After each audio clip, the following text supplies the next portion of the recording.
እያልኩ ነበረ። እንግዲህ ላይ ገስት ላይ ያላችሁ ሰምታችኋል። ሞር ታች ላሉት ይጠቅማል፣ ታች ያሉት አያውቁም ብዬ ሳይሆን ስላልሰሙት ማለት ነው። ስላልሰሙት የበለጠና አንዳንድ ጊዜ ደግሞ በውይይት መካከል የሚመጡ እንትኖች አሉ፣ በዚህ ላይ የተሰሩ ፖለቲካዎች አሉና ሰውን በጣም ዲሲቭ የሚያደርጉ ፖለቲካዎች አሉ እና በተለይ የኤፌሶንና የያዕቆብን መልእክት ጎን ለጎን አድርጋችሁ ስታዩት ዲሲቭ ያደርጋል፣ ግራ ያጋባል። አንዳንድ ሰው የእግዚአብሔር ቃል ይጋጫል፣ ምንድን ነው ነገሩ?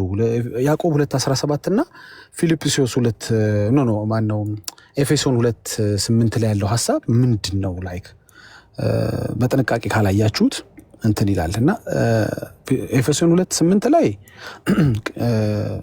ጸጋው በእምነት አድኗቸዋል፣ ይህም የእግዚአብሔር ስጦታ ነው እንጂ ከእናንተ አይደለም ካለ በኋላ ማንም እንዳይመካ ከስራ አይደለም ይላል። ይሄን ያዙልኝ እንግዲህ፣ ማንም እንዳይመካ ከስራ አይደለም ይላል። ኦኬ፣ ማንም እንዳይመካ ከስራ አይደለም which is በስራ አይደለም የምትጸድቀው ማለት ነው። ኦኬ፣ ይሄንን ተረድተ ወዲያው ደግሞ ያዕቆብ 2:17 ላይ ስትሄድ ደግሞ እንደዚሁም ስራ የሌለው እምነት ቢኖር በራሱ የሞተ ነው ይላል። ቅድም እኮ ማንም እንዳይመካ ከስራ አይደለም ስትለኝ አይ ለድነት አልሰራም ብዬ ትቼው ነበር፣ ብሰራም ለመግለጽ እምነቴን ለመግለጽ እንጂ ለመዳን አልሰራም ብዬ ነበር። እዚህ ጋር ደግሞ መጥቶ አይ ስራ የሌለው እምነት ቢኖር በራሱ የሞተ ነው ይላል። ሁለቱም ይጋጭ ነው የሚመስሉ ዝም ብላችሁ በግርድፉ ስታዩትና እንደዚህ አይነት ፖለቲካዎች ስላሉ ማጥራት ያለብን ነገር ስላለ ነው እንጂ ታች ላይ የሚባል ታች ያለ ማያውቅ ላይ የገባ ሰው የሚያውቅ ሆኖን አይደለም። ግን ፖለቲካውን ሞር የምታውቁት ላይ ስትገቡ ነው። ከላይ ስትሆኑ ሰዎችን ስታወያዩ እንዴት ዲሲቭ ሊያደርጉ፣ እንዴት የእግዚአብሔርን ቃል ሊያጣምሙ፣ እንዴት ምናልባት ቃሉን ለማያነብ ሰው በቃ ያንን ትዊስት ማድረግ እንዴት እንደሚችሉ በደንብ ተዘጋጅተው የሚገቡ ሰዎች አሉ። ግን ያው 5 ደቂቃ አይቆይም። እንደ እግዚአብሔር ቃል ሲፈተሽ ሲገመገም ትምህርታቸው መፈራረስ ይጀምራል። ኦኬ፣ ምን ስል ነበረ ቅድም ማይኬ በማይሰባበት ሰዓት ላይ መክብብ 7:20 ላይ ያለውን ክፍል በጣም የሚቅጠሏት ጠቅስ ነች ብዬ እያነሳው ነበረ። መክብብ 7:20 ላይ እንደዚህ የሚል ቃል አለ፣ በምድር ላይ መልካምን የሚሰራ ኃጢአትንም የማያደርግ ጻድቅ አይገኝምና። ኦኬ፣ መልካም የሚሰራ አይገኝምና አላለም። መልካም የሚሰራ አለ፣ ኦፍ ኮርስ እንዴ አለ። እኛ አለ እንሰራለን፣ መልካም እናደርጋለን። ለምንድን የሰማዩን አምላካችንን እንዲያከብሩት ስለምንፈልግ፣ ጌታ እንዲከበር ስለምንፈልግ፣ ስናት አባውታስ ስለኛ አይደለም መልካምን ስራ የምናደርገው። እንዲያውም ያዕቆብ እኮ ነውር የሌለበት አምልኮ ይለዋል። በቃ አምልኳችን ነውር የሌለበት እንዲሆን፣ አምልኮ ማለት መገዛት ነው። መገዛታችን ጌታን ለማስከበር ያለ ጥረታችን፣ ምልልሳችን፣ ህይወታችን ነውር የሌለበት ሊሆን ስለሚገባው ኦፍ ኮርስ እንሰራለን። ግን መልካም የሚሰራ ጻድቅ አይገኝምና አይደለም ያለው ያዕቆብ መክብብ 7:20 መልካም የሚሰራ ኃጢአትንም የማያደርግ ጻድቅ አይገኝምና። ምን ማለት ነው? ኃጢአት አላደርግም ብሎ የሚመካ ሰው የለም። በቃ እኔ እንኳን እኔ ፐርፌክት ነኝ ምናምን ብሎ የሚመካ የለም። ወላ ወንጌላዊ ወላ ኦርቶዶክሳዊ ምናምን መመካት አይችልም። ግን በንስሐ እየታጠበ ጌታውን እያስከበረ በአመፅ ሳይመላለስ which is ሆን ብሎ አይ ንስሐ አለ በሚል የኃጢአት አርነት ውስጥ የማይኖር ግን ደግሞ ጌታን እንደበደለ ገብቶት ከመንገዱ ከክፉ መንገዱ የሚመለስ፣ ያው ንስሐ ማለት መንገድን መቀየር ስለሆነ ማለት ነው። ኦኬ፣ ስለዚህ መልካም እየሰራህ ኃጢአት የምታደርግና ከሆነ ፌል የምታደርግ ከሆነ የምትወድቅ የምትነሳ ከሆነ በመልካም ስራ አትጸድቅም ማለት ነው። how hard is that? ምን ያህል ከባድ ነው ይሄን መረዳት? ምን ያህል ከባድ ነው? ልድገመው።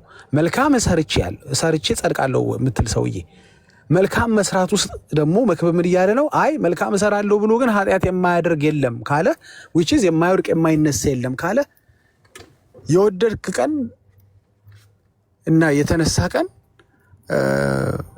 መልካም ስራ ኢንተራፕትድ ይሆናል ማለት ነው። አንዴ መልካም ስታደርግ፣ አንዴ ጌታን ስታሳዝን፣ አንዴ እንደዚህ ከሆነ ድነት እዚህ ላይ እንዴት ይቀመጣል? ስቴብል ያልሆነ ግራውንድ ነው ማለት ነው። ስቴብል ያልሆነ አስተምህሮ ነው ማለት ነው። እንዴት በዛ ትድናለህ? አንዴ መነሳት፣ አንዴ መውደቅ ያለበት ነገር። አየህ፣ የዳንክ ከሆንክ ያዳነህ ጸጋ እንድትኖር እንድትቀጥል ያደርግሃል እንጂ ጸጋው ቀደም ስናገር ነበር፣ ጸጋው በእምነት አድኗችኋል ይላል እንጂ ጸጋው በስራ አድኗችኋል አይደል? ወይ ቀይሩት ይሉና እኮ ቀላል እኮ ነው። ቃሉን ሂዱና ቀይሩት። ይሄ ሁሉ ግርግር ምን ወንጌል አማኞች ግን ምን ላለመስራት ነው ካላችሁ፣ ኖ አለመስራት ደግሞ ነውር ነው ይላል። ለመዳን ብሎ መስራትም ነውር ነው፣ ወይም ደግሞ መጽሐፍ ቅዱሳዊ አይደለም።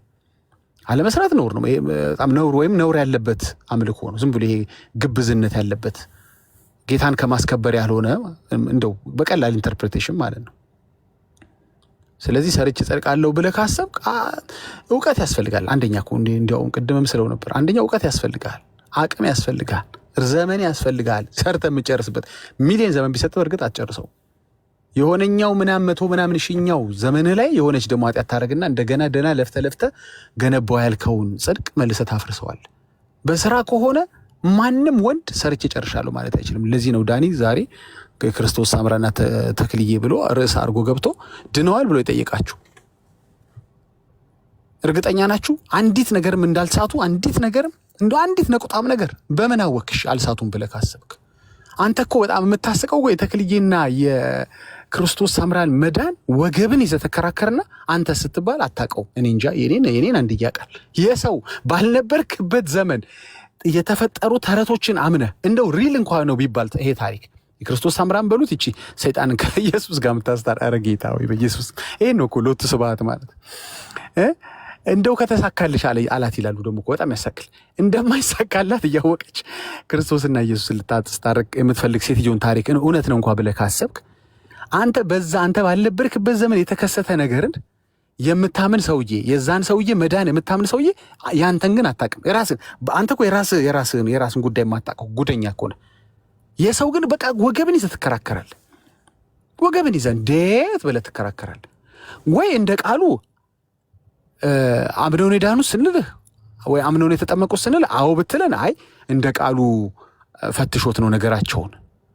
በቃ እኔ አሁን አብርሃም በነበረበት ጊዜ አልነበርኩኝም። እኔ አብርሃም መዳኑን በምን አወቅ ብትለኝ አንደኛ ተጽፏል፣ ሁለተኛ አማኝ ነው። እንግዲህ አላመነም ብሎ የሚከራከረኝ ሰው ካለ ጥሩ፣ ካላመነ ልክ ነው አልጸደክም ብለዋለሁ። በዘመኑ መኖር አይጠበቅብም ልትለኝ ትችላለህ። ግን የአብርሃም ጉዳይ ተጽፏል፣ የእምነት አባቶች ጉዳይ ተጽፏል። ራሱ ስማቸው የእምነት አባቶች ናቸው። የሥራ አባቶች አይደሉም፣ የጥምቀት አባቶች አይደሉም። አየህ አይደለ? በጣም ክሩሻል በክሩሻል ነገሩ ነው የሚጠሩት። በጣም በኢምፖርታንት በሚባለው ነገር ነው የሚጠሩት። ሌላው ኢምፖርታንት አይደለም መጠመቅ እያልኩ አይደለም። ለጽድቅ ግን ኢምፖርታንቱ መጠመቅ አይደለም። ስራ ኢምፖርታንት ነገር ነው፣ ለጽድቅ ግን ኢምፖርታንት አይደለም። ለመዳን ኢምፖርታንት አይደለም። ስለዚህ አባቶቻችን ሲጠሩ ራሱ የእምነት አባቶች ተብለው የሚጠሩት አየህ፣ በሱን የተመሰከረላቸው ራሱ በጣም እኮ ነው የሚያስደስተው። እንደ ወንጌል ምን የሚጣፍጥ ነገር አለ ወገኖች? በጣም እኮ ነው። ዝም ብለህ እኮ ነው መከራን ፊትን የምትቧጨረው እንትን የምትለው ላለቀ ለተከፈለ ቢል ሰው ለስጦታ ሚዩት አድርጉ። አንድ ጊዜ የገባ እንግዳ ካለ ማቋረጥ ይችላሉ፣ ግን ሚዩት አድርጉ። እንግዶች ስትገቡ ስላላየሁ ስትገቡ በዚህ ልጨርስ ባጭሩ። ሰው በተለይ አበሻው ኮሚኒቲ ነው። ሚዩት አላረጋችሁ። ማን ነው የገባው? እሺ አንዳንዱ ስለማይችልም ነው። እሺ በዓለም ላይ እንደ ኤርትራና ኢትዮጵያዊ ለስጦታ የሚሰራ የመጀመሪያ እኔ ትውልድ አይቻላቅም። እንግዲህ ሌላ ካለም እስቲ ታስተዋውቁኛላችሁ። እንትናም እኮ ለስጦታ ይሰራሉ ብላችሁ አስተዋውቁኝ። እኔ ግን እማቀው ህዝቤና በተለያየ ዓለም ላይም ካየሁት ለስጦታ የሚሰራን ኢትዮጵያዊ ብቻ ነው። እንካ ጊፍት ተብሎ ሲሰጠው አይ ቴንኪው ግን ቆይ ሰርቼ እንትን ደግሞ ትሰጠኛለህ። አይ ሰጠው እኮ በቃ ወይ ካልወሰድኩብህ በስተቀረ ሌላ ስጦታ የለኝም። አንድ ልጅ ነበረኝ አብነኝ፣ አንድ ልጅ ነበረኝ ሰጠው። ሰርቼ እንደገና ስጠኝ የምትለኝ ሌላ ልጅ የለኝ አይነት ነው የሚል አብ ቢሆን ቢያናግርህ ያልኩት ገብቶሃል? እግዚአብሔር አብ አንድ ነበረው። እንደገና ስጠኝ አትበለው፣ ሰጠህ እኮ። አሁን ምን ከሰራ በኋላ ሌላ ልጅ ስጥህ? መቼም ከሱ ውጭ መጽደቂያ የለም። አይ ሌላ ሳይሰጠኝ ጸድቃለሁ ካልክ አትችልም። ያለሱ መጽደቅ አይቻልም። ልጁ ያለው ነው ህይወት ያለው። ልጁን ሰጠህ። አሁን እንደገና ደግሞ ሰርቻለሁ እንደገና ስጠኝ ብትለው ምን ይስጥህ? ሌላ ልጅ የለውም እኮ አንድ ልጅ ነበረው ሰጠህ። መርቀልኝ ነው እንዴ? ምን ይመርቀልህ? ሰጠህ እኮ ያለውን አንዱን ሰጠህ እኮ። አሁን ስለሰራው ብለህ ከዛ ደግሞ የምትጠይቀው ነገር የለም። የታለ የለፋሁበት ብለህ የምትጠይቀው ጉዳይ የለም እኮ። እንዴ ሰጠው እኮ ባይዘዌ ነው እኮ የሚልህ። ሰጥቻለሁ እኮ እንደገና ልልክልህ አልችልም። ከዚህ በኋላ ብልከው በክብር ሊወስድ ነው የሚመጣው የእሱ የሆኑትን። አለቀ። ምን እየጠበክ ነው ብራዘር? ሰርቼ ስጠኝ የምትለው የምትጠይቀው መዳን የለም። ደግሞ ሰርቼ ካልክ ደግሞ የሚሰጠህም ከሆነ ዋጋ ነው እንጂ ስጦታ አይሰጠህም። ዋጋ አለው። በእርግጥ እንዴ ዋጋ አለው። ጌታ ይከበራል እንዴ። ስለሱ ብሎ እናቱን አባቱን እንደው ዘመድ አዝማዱን የተወሰው አረ ስንት ሽልማት አለ በምድር ብትል በሚመጣው ዓለም ሽልማት በሽልማት ዋጋ አለው። ጽድቅ ስትለኝ እኮ ነው አሁን እኮ ልንግባባ ያልቻልነው እኮ ጽድቅ ስትለኝ ነው፣ መዳን ስትለኝ እኮ ነው። እንዴ ተሽሎ ከሆስፒታል ወጣ ዳንክ ስለ አዎ ዳንኩኝ፣ ቀጣይ ህይወትህን ደግሞ እድናለሁ ትለኛለህ። ቅድም እኮ ዳንኩ አልከኝ ረስተኸው ነው። አይ እሱ ምን መሰለ ኢኒሻል መዳን ነው ትለኛለህ። የምን ኢኒሻል ነው? እንደገና ለመታመም እቅዳለህ እንዴ አለ እንዴ? እንደገና ምን እሺ እንደገና ይምጣልህ ኢየሱስ እንደገና just doesn't make sense። ዝም ብለህ መንፈሳዊ ራሱ መሆን አይጠበቅብም። አንዳንዱን እውነታዎች ለመረዳት እንደው የቃሉ ሙላት ባይኖር ዝም ብለህ ምን እያወራህ ነው? ለምንድን ነው ኢምፖርታንቱ ነገር ኦርቶዶክስ የማታወራው? ቤቶች ሲከፈቱ ለምንድን ነው እምነት ላይ የማታወራው? እኔ እምነት ካወራ በኋላ መተህ ጥምቀት ለድነት ብለህ ብታወራኝ እንደው ጆሮዬን እሰጥሃለሁ። ይዘጋኛል ነው የምልህ። ደግሞ መሸለታ መተው ሲጽፉ ነበር ኮሜንት ላይ ዳጊ ከለቤትናና በጥምቀት ጉዳይ ተወያይ። ዘጋኝ። ለምን አንተ ትልቁ ነገር አሽቀንጥረ ጥለዋል። ምንድነው ትልቅ ያደረገው? ጥምቀትን ልታሳንስ ነው ብትለኝ አይደለም፣ ኦርደሩ ነው። ኢየሱስ ያስቀመጠው ኦርደር ነው። ኢየሱስ ያስቀመጠው የመዳን ኦርደር ነው። እኔን አትጠይቀኝ ለምን እምነት ይቀድማል የሚለውን ሄደህ ጠይቀው ኢየሱስን። አይነኳትም፣ በጣም ይጠሏታል። ምክንያቱም ሁሉም በጎሪጥ ገባህ የውሾን ነገር ያነሳ ውሾ ተባብለዋል። ሁሉም አሁን ሩሙ ላይ የሚገቡ ተጠቅላላ ያውቋታል። በ40 ቀናቸው ትዝም አይላቸው፣ ጡትም ትዝ አይላቸው፣ የተሰጣቸው ደምም ያ ግማሽ ቁርባን ነው የወሰዱት። ታውቃላችሁ ግማሽ ቁርባን ነው። እኔ እኮ በግማሽ ቁርባን ሊጸድቁ መቼም ስጋውን አይወስድም ሕፃን ልጅ። ስለዚህ ደሙን ብቻ ነው አሉ በጣት አድርገው ከንፈራቸውን የሚያስነኳቸው ደሙን ግማሽ ቁርባን ወስዶ ይታያሉ። ስለዚህ የውሾን ነገር ያነሳ ውሾ ስለሆነ ሲከፍቱ ቤታቸውን ጥምቀት ለድነት ብለው ይገባሉ። እምነትን ሲጸየፉት ሲፈሩት ነው እኮ የምልህ። ዝግነን ነው የሚያረጋቸው እምነት። ምክንያቱም ያቺ ታይም አልፋባቸዋለች ለነሱ። የእምነት እኮ ሰዓት አያልፍም። ባይደወይ ኤኒ ታይም ሰው ማመን ይችላል። ኤኒ ታይም በቃ አሁን በዚህ ሰከንድ ማመንና መዳን ትችላለህ። እንዲያውም የመዳን ሰዓት አሁን ከፈለግ ትችላለህ። ግን ለነሱ የሚሰማቸው ስሜት መሰላችሁ? በ40 ቀን ስለሆነ የሚታመነው እሱ ኤክስፓየር እንዳደረገ ስላወቁት ስለ ጥምቀት ያወሩሃል። እሺ ያንን ወንጌል የምትመሰክሩት ለእኛ ከሆነ ለምሳሌ ለወንጌል አማኞች ከሆነ ያንን ቤት የከፈታችሁት ወንጌል አማኞች በ40 ቀናችን አልተጠመቅንም። ጥሩ። በ40 ቀናችንም አላመንም። ጥሩ። ታዲያ ለእኛ ከሆነ ቢያንስ ወንጌሉ ያመነ የተጠመቀ ብላችሁ ቤቱን ለምን አከፍቱ? ቤቱን ለኦርቶዶክስ ከፍታችሁት ከሆነ ልክ ነው። ኦርቶዶክስ አምናሃል ተብሎ በጭንቅላት ውስጥ ይሄ ትምህርት ተከቶበታል። አይ በቃ በ40 ቀን ያመኛለሁ ብሎ ስለሚያስብ ስለ ጥምቀት ስለሌሎች ነገር ሊያወራ ይችላል። በዚህ ከልት ነው ያደገው። ገባ? ሆዱ እያወቀው አባትና እናቱ አምነውለት እንደተጠመቀ እያወቀው በቃ አምናሃል ተብሏል። እሺ ቤቱን የከፈትከው ግን ለእኔ ከሆነ ወይም ለሙስሊም ከሆነ እኔና ሙስሊም በ40 ቀናችን አልተጠመቅንም፣ አላመንም።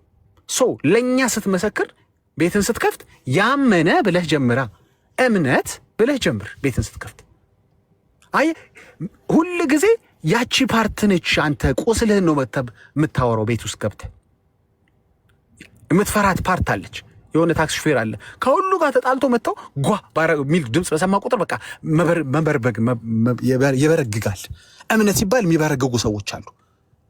ሄደው ሊያስተካክሉት እንደማይችሉ ሰይጣን ነግሯቸዋል። ይችላሉ እኮ ወደኋላ መመለስ አያስፈልጋቸውም። የእምነትን ጉዳይ ለማስተካከል አሁን ማመን ይችላሉ። ሲጀምሩ ከምንድን ነው የሚጀምሩት? ከጥምቀት። እውነት ቤቱን የከፈታችሁት ለወንጌል አማኞች ለማያምኑ ኦርቶዶክስ እምነትን አይከተልም ብላችሁ ከሆነ እስኪ ወንድ ከሆናችሁ እምነት ብላችሁ ክፈቱ። አትከፍቱ። ለምን? የጸሎት መጽሐፋችሁ ይመሰክርባቸዋል። ኢኒሻል ሳሊቬሽን ያላችሁትን ነገር የጸሎት መጽሐፉ ምን ይላል? በክርስቶስ ብቻ ወደ አብ ወደ መንግስተ ሰማያት እንደርሳለን ብሎ መጨረሻውን ዴስቲኔሽኑን ተናገረ። እሱ ለትናንትና ነው፣ እሱ ለመዳኛ ነው። ሁላችንም ድነናል። ከዛ ግን ስራ ይጠበቃል ብለህ እንዳታንጓትተው፣ እንዳታንዛዛው፣ እንዳትጎትተው እስከ መጨረሻ የእምነትን ዴስቲኔሽን ነገረ። ሁለተኛው ፓራግራፍ ላይ ገጽ 223 ላይ ምን ይላል? በክርስቶስ ብቻ እስከ መንግስተ ሰማያት እንደርሳለን ይላል። እንዴ መሀል ላይ ያለው ስራ እሱ ለመጽደቅ አይደለም እና ያስፈልጋል እና በክርስቶስ ብቻ በቃ መግባት ይችላለሁ በሃይማኖት ብቻ በሃይማኖት ብቻ ብላ ጽፋለች። አይገርምም? ኦርቶዶክስ እምነት ብቻ የሚጠሉትን የሉተር ሶላ ማለት ነው።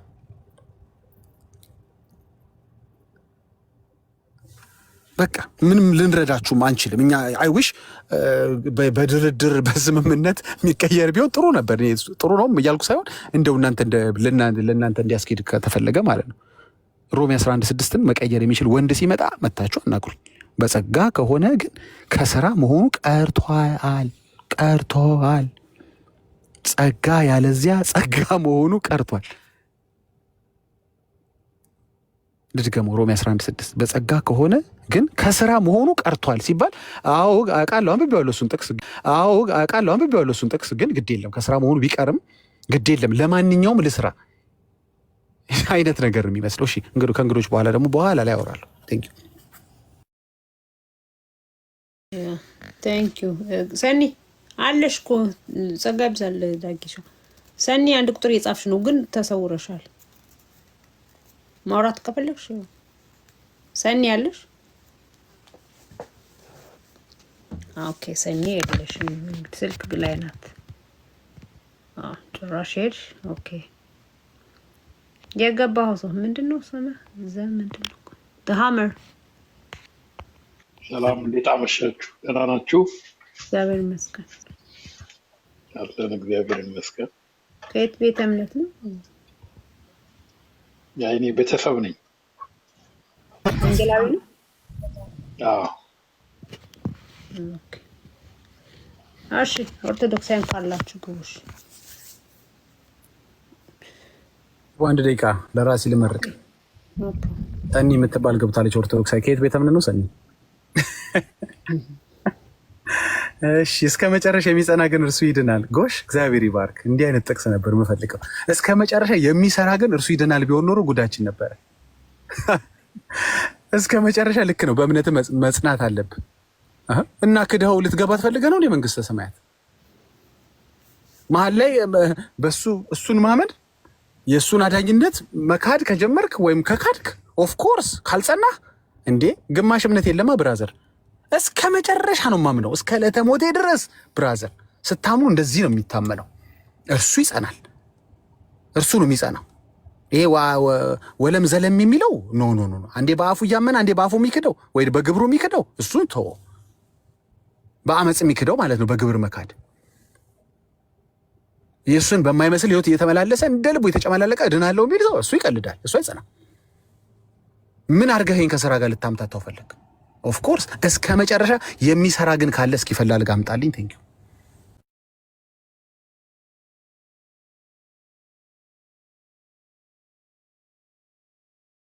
ከየት ያመጣሉ ብለህ ነው? ጫቱም ቅጠል ነው ብለዋል እኮ። ትንባሆውም ቅጠል ነው፣ ጫቱም ቅጠል ነው። ይሄን ያህል ብዙ አታካብዱት። ከመንግስተ ሰማያት የሚከለክለን የለም ብለዋል። መጠቅለያውም ወረቀት ነው፣ ከእንጨት ነው የሚሰራው። መጠቅለያ ወረቀት ከእንጨት ነው የሚሰራው። ትንባሆም ከውስጡ ያለው ቅጠል ነው፣ የደረቀ ቅጠል። ጫቱም ያው እርጥብ ቅጠል ነው። እርጥብ ቅጠል ከደረቅ ቅጠል ጋር አገናኝተን ብንበላው ምንም ችግር የለውም እና ይሄን እንደ ስራ አትቁጠሩብን ብለዋል። ዲያቆኑ ታዲያ ሰሞኑን የተልከሰከሰው እሷም ከአዳም ነው የተሰራችው ብሎ ነው። ታዲያ ለአዳም የተሰራው ሁሉ ጾም የለውም ብሎ ማለት ነው። አንዱ አገልጋይነት ምን ሆኖ ነው የተቀጣው ተብሎ ሲባል አርብ ሮብ በልቶ ተብሎ ተባለ። አርብ ሮብ በልቶ ሚስት ታውቃለህ፣ በፔንቴው ዓለም አርብ ሮብ በልቶ ነው ከተባለ ያው እህታችንን አገልግሎ ነው ማለት ነው።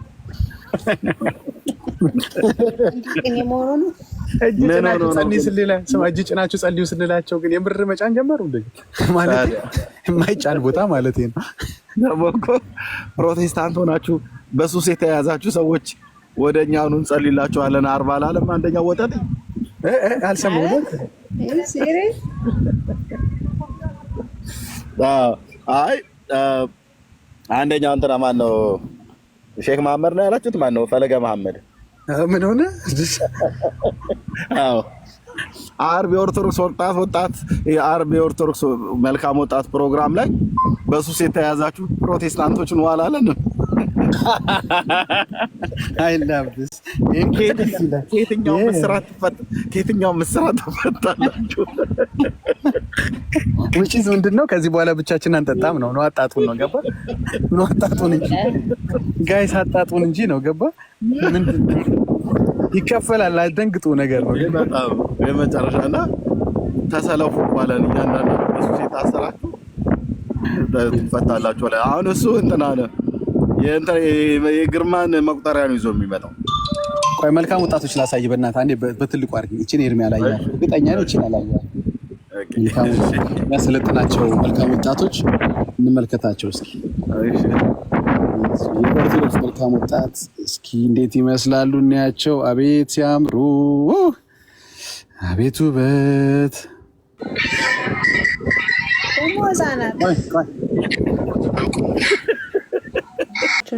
ታዲያ ቆይ መልካም ወጣት የሚያስተምሯቸው የት ነው? ይሄ ምንድነው? ህጻናት እነዚህ ህጻናት ናቸው እንዴ? እንዴ እነዚህ ህጻናት እንጂ ገና 13 12 አሁን ታዲያ ብዬ ነው እየተጫወቱ ያሉት። አንቺ ደግሞ ሁሉ ቀን የምሸፋፍኘው ነገር አለሽ። ምን ነካ ብዬ ነው እየተጫወቱት ያሉት። አሁን ይሄንን ነገር አያውቁም እነሱ። አመስግኖ እየበላት እያየሽ እንዴ? ይኸው ተመልከት፣ ተመልከት እስቲ ታይ አንተና ቲሸርቱ እኮ ነው የሚያስቀኝ። ቲሸርቱን አሁን መልካም ወጣቶች እስቲ ቆይ ሁለቱም እስቲ ቲሸርታቸው ላይ ያለው ስዕል ነው። አዎ ቆይ እንካ መድኃኒዓለም ይላል ከላይ። ምንድነው አሰራሪው ሰራሮ ነው ምንድነው? ብቻ እንግዲህ ስሪያ ይሁን አላውቅም፣ የሆነ ነገር ነው ብቻ አላውቅም። የሆነ እርግጠኛ ስላልሆንኩ ይቅርታ ነው፣ ግን ከምታየው መገመት ትችላለህ። አብሮ አይሄዱም እኮ በእናትህ እንደው መድኃኒዓለም ብለህ እንትን እና የሆነ ባቻ የሆነ ጥምቀት ወይ ምናምን በዓል ሽራሮ ይላል። የሆነ በዓል ነገር ይኖራል። ሽራሮ እንዴ አንቺ ሽራሮ እስቲ ዳጊ ሌላ አድርጎ ነው ያነበበው። ተውት በቃ። አይምቶሻል። እኔ ከግብራቸው ተነስቼ ነው ኤርሚዬ፣ ሌላ እንዳይጠርቁ ለሱንም አይቼዋለሁ። ግን ኤርሚዬ ለዚህ ለጠማማ ትውልድ ግን እኮ ታውቃለህ ከኛ ወንጌል ይልቅ እኮ የፈለገ ነው አሪፍ ነው። ገባህ አይደል? እንደ ልብ መጨፈር የምትችልበት ገባ። እንደዚህ ለእነዚህ ልጆች ለትምህርት እንኳን በደንብ ያልደረሱ ልጆች ይኸው እንዲህ አይነት ልቅ ለመሆን የሚመቸው ሃይማኖት የትኛው ነው? እኔ ኦርቶዶክስ ብሆን ፈለገን ነው የምከተለው። እንዴ ምርጥ ነው እኮ። እኔ ተቃውሞ አለኝ ዳጊ። ይሄ እኮ የጸጋ ዳንስ እኮ ነው ወይ? ይቅርታ ነው እንዴ? እሺ እኔ ጌታ፣ እኔ ደግሞ ኦርቶዶክስ መስሎኝ የሚዩት አደረኩ። እሺ አንዴ እኔ ጌታ ትቀጥላለህ። ይቅርታ ተሳስቼ የሚዩት አደረኩ። ለማንኛውም እንትን ነው በህይወት ነው የሚያስተምራቸው ታውቃላችሁ። ዝም ብሎ በአንደበት አይደለም። እሱ በህይወት የተፈተነ ክርስትና ነው ያሳያቸው ያለው። ክርስትና ለማለት ቢከብድም እና በደንብ በህይወት ተፈትኖ በሁለት ቀን ውስጥ ተለቃልቆ ወጥቶ አሳይቷቸዋል። ክርስትና ያለ ንስሐ ማለት ነው። ያለ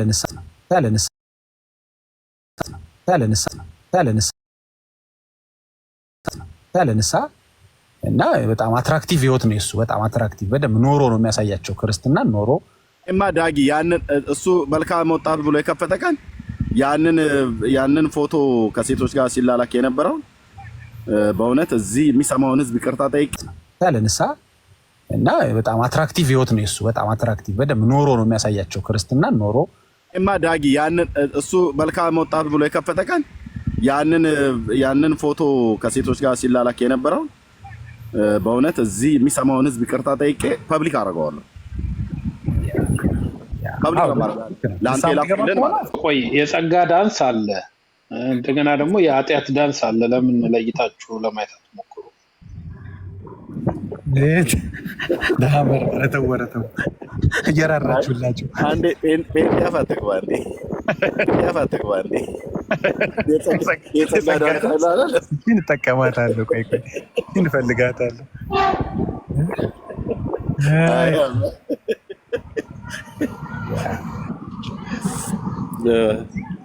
ኤኒዌይ ለማንኛውም ተመዝገቡ ብሏል።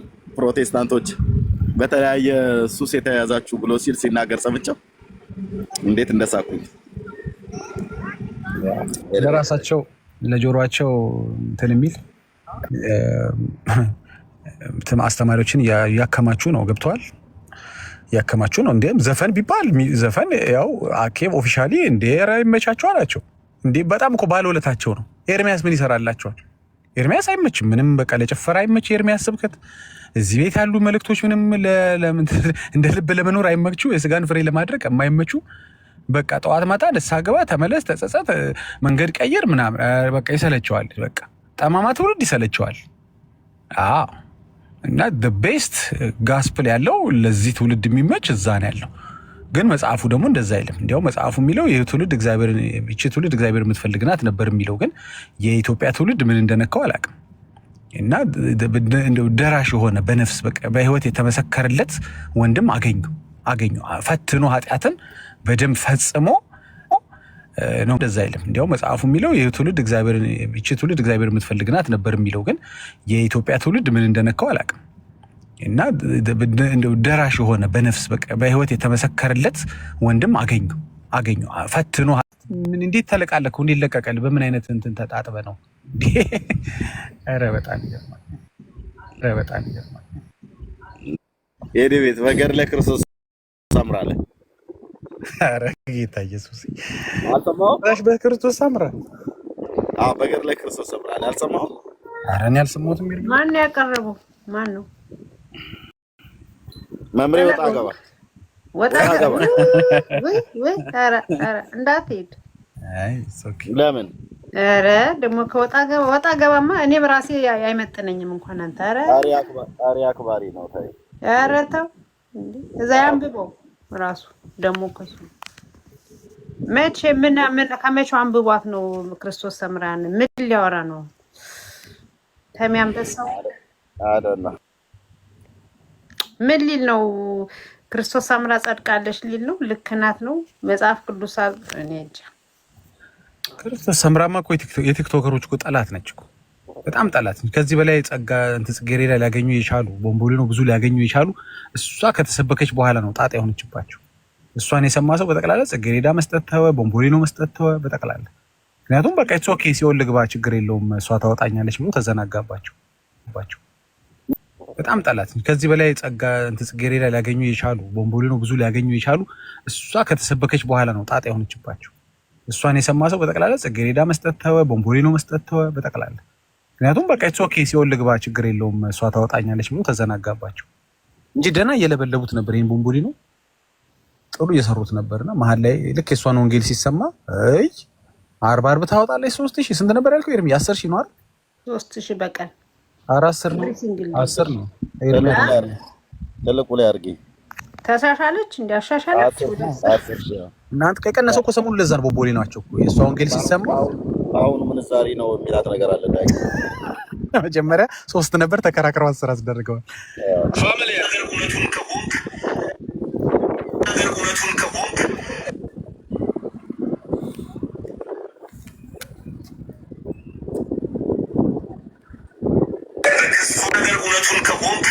በክርስቶስ ሰምራ ላይ ካንተ ጋር ያለው ሙሉ ያስከበት ኤርሚ አቤት። አይመስልም ይሄ ልጅ ሲጀመር እንደ ምንም ለምን ያበደ እኮ ነው፣ እብድ እኮ ነው፣ ቀውዬ ነው። ምንም ይሄ የሚናገረውን አያቅ የሚለውን አያቅ ዝም ብሎ ያሰከረ። ኧረ አክባሪ ድፍረቱ ራሱ እንደው እንትን ነው። እዚህ ስለተለማመደ እዚህ በጌታ ሆኖ በፊት ስለተለማመደ ሁሉ ነገር እንትን መስሎታል።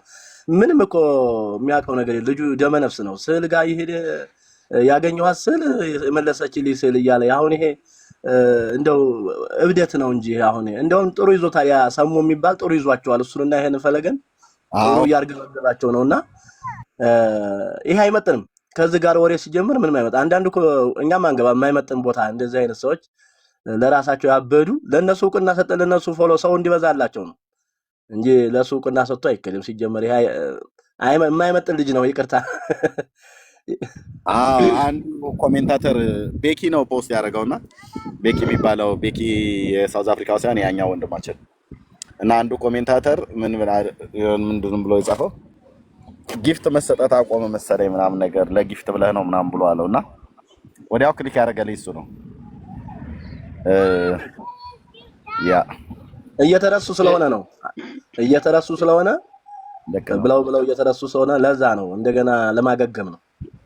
ግን ከራሱ ጋር ዲቤት ቢያደርግ ግን ጌታን ተመልሶ የሚያገኝ ይመስለኛል።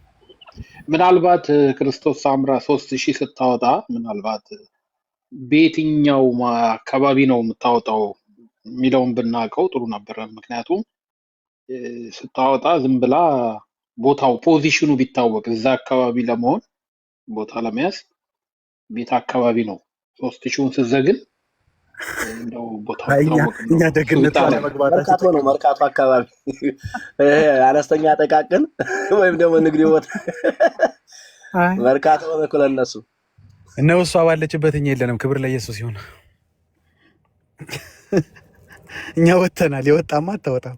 እዛው ዘመዶች ቤተሰቦቿን ታወጣ። አይ ላልወጡት እኮ ነው። ምናልባት ጠቋሚ ነገር ቢኖር ጠቆም ነው። ካልኩሌሽኑን ቢታወቅ ብዬ ነው።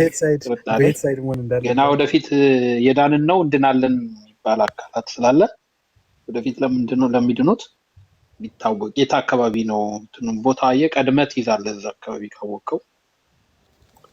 ግን የሚያሳዝነው ኢትዮጵያውያኖች ብቻ ነው ይሄንን አይነት ዲቪ ሎተሪ ከሲኦል ወደ ገነት ይወጣላችሁ። ሌላ ዓለም እኮ አልሰማም። በእንግሊዝኛ የለም ይሄ ገደል፣ በሌላ ቋንቋ የለም። ለኢትዮጵያውያኖች ብቻ ያለ ዲቪ ሎተሪ ነው። ከኦርቶዶክስ ያወጣችሁ ዲቪ ሎተሪ ነው። ዳግ የተሸወድከው እኮ አንተ። እግዚአብሔር ኢትዮጵያዊ መሆኑን ታውቃለህ። ይሄንን እናንተ ክርክር እንግባ እንግባ። ሰምቻለሁ። ኢትዮጵያዊ ነው። እሱን አልሰማሁም ነበር የሚባለው። አሁን በኦርቶዶክስ ጉዳይ ሰምቻለሁ ነው የምንለው። ኢትዮጵያዊ ነው። አዳም ኢትዮጵያዊ መሆኑን ይሄንን እንከራከር። በዚህ ዲቤት እንግባ። እናንተ ኧረ ሰምቻለሁ። ከልጅ ልጅ እቀበላለሁ ብለው ከሆነ ስላሴ ስጦታ ሰጥተውታል አሉ ለአዳም ሲያገባ ሔዋንን። እግዚአብሔር ኢትዮጵያዊ ዛሬ ላይ ህዝብ በዝቶ እንደዚህ እግዚአብሔር እንትን አደረጋችሁት እንጂ ኢትዮጵያዊ ነበር።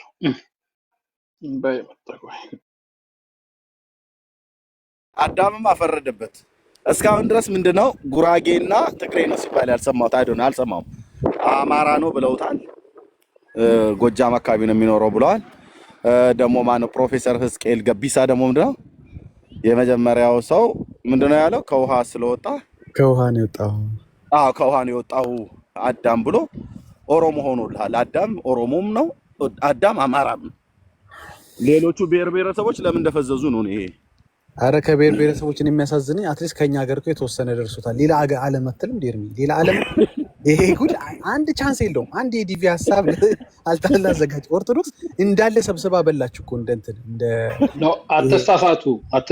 ለዚህ እኮ ነው ወደ ዓለም ሁሉ ሂዱ የሚለው የተጠቀሰው። ለዚህ ነው እኮ ያው ህዝቡ እግሩን ሰብራ አስቀምጠው እንዴት ይሄድ? በየገዳም አስቀምጠው ሊሄድ ነበር እኮ ሰውን ገዳም ሰብራ አስቀመጠችው። እንዴት ይሄድ? ኢትዮጵያ ያልቻለችው ጉድ የለም። በእውነት ደግነቱ ቋንቋችንን ከኛ ውጪ ማንም የሚያውቀው የለም በዓለም። እንደዚህ እንደ ፈረንሳይኛ፣ እንደ አረብኛ፣ እንደ እንግሊዘኛ ኢንተርናሽናል ቢሆን ማርያም ያጣየልኝ ናት ብለዋል እዚህ። አረ የዓለም መሳቂያ ነበር የምንሆነው በእውነት የዓለም። ዛሬ ደግሞ ምን አሉ ኢትዮጵያውያን እያሉ የነጮች እናቶች ሁሉ ካፌ ቁጭ ሲሉ ማፍን እየበሉ ነበር የሚዝናኑብን። እና ቆይ ኤርሚ አንተ እኮ ችግር ስለማታነብ ነው። ዋልድባ ገዳም ውስጥ ታሽጎባቸው ያሉ የድንጋይ ቆብ የተሰፋላቸው እንዳሉ ታውቃለህ? ኢየሩሳሌምን በቁጥጥር ስር የሚያውሉ ኮሜዲ እኮ አታነቡም። እናንተ አታነቡ አንብቡ የምንለው ለዚህ እኮ ነው። አይኑ ፈጠጠ እኮ የዛን ቀን ራሱ ሲነግረው የሌለ እኮ ነገር የድንጋይ ቆብ ተሰርቶላቸው። አቤቱ ጌታ ኮማንዶዎች ናቸው በቁጥጥር ስር ኢየሩሳሌምን የሚያረጉ። ቴዎድሮስ የሚባለው ሲመጣ ቴዎድሮስ በቁጥጥር ስር የሚያረጉ እናንተ ኧረ ተው እንደው አታነቡም እኮ ችግሩ እኮ ተቸገሩ። አንዳንዴ እንትና እኮ ደግሞ አስተባበለ። ሰምታችሁት ነው ደምረው እኔ ፓስተር አይደለሁም ብሎ እንትና አናዘዘው እኮ ያኔ መድረክ ላይ የ20 ዓመት ፓስተር የተባለው ማለት ነው። ታዲያ ማለት ነው አይደለሁም ማለት ግን አንሱ ዋሽታ ማን ነው አይደለሁም ያለው? ደምረው የት ነው ያስተባበለው?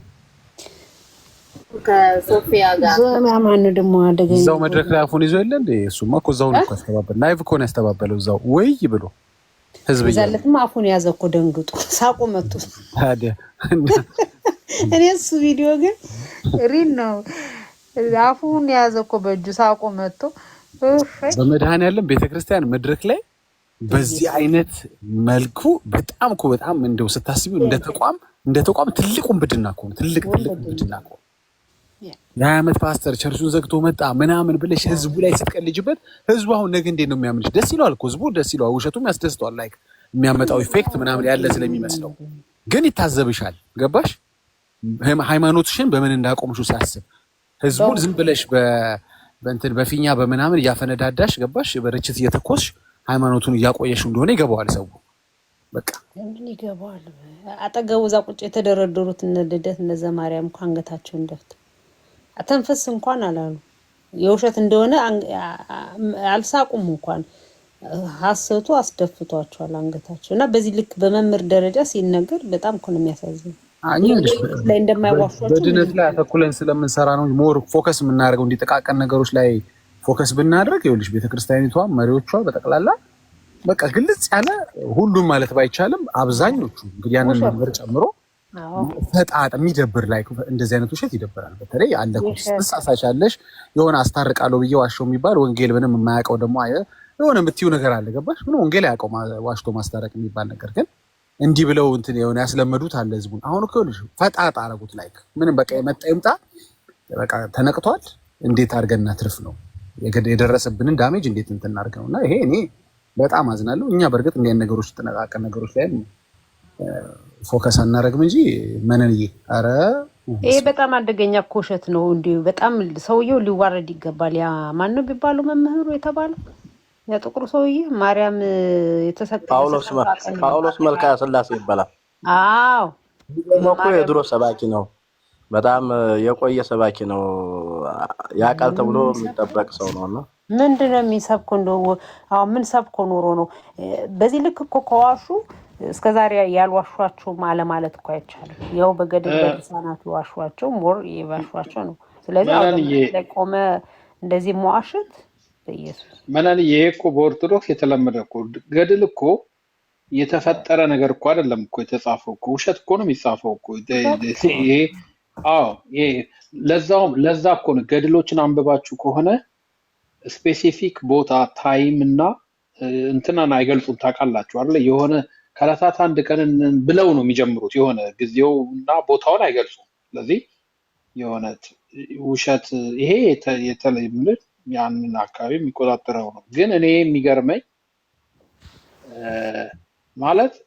ማለት እግዚአብሔር መቼም እግዚአብሔር እንዳለ የሚያምን ሰው ባይዘው ወይ እግዚአብሔር እንዳለ ሰዎች መንገዱን አያውቁም እንጂ አንድ ፈጣሪ አንድ የሁሉ ፈጣሪ ክሬተር እንዳለ በየትኛውም እኮ እምነት ውስጥ ሰዎች ያምናሉ። መንገዱ ነው የጠፋቸው። ለዚህም ነው ክርስቶስ እኔ ነኝ መንገዱ ብሎ ያለው the right way ነው እንጂ እግዚአብሔር አንድ ክሬተር ፈጣሪ እንዳለ እኮ በእስላም ብትሄዱ በሌሎችም ብትሄዱ አለ። እኔ የሚገርመኝ ፈጣሪ ወይም ደግሞ አምላክ እንዳለ የሚያምን ሰው ውሸት የሚነገርበት ቦታ ሆኖ እንዴት መሰንበት ይችላል?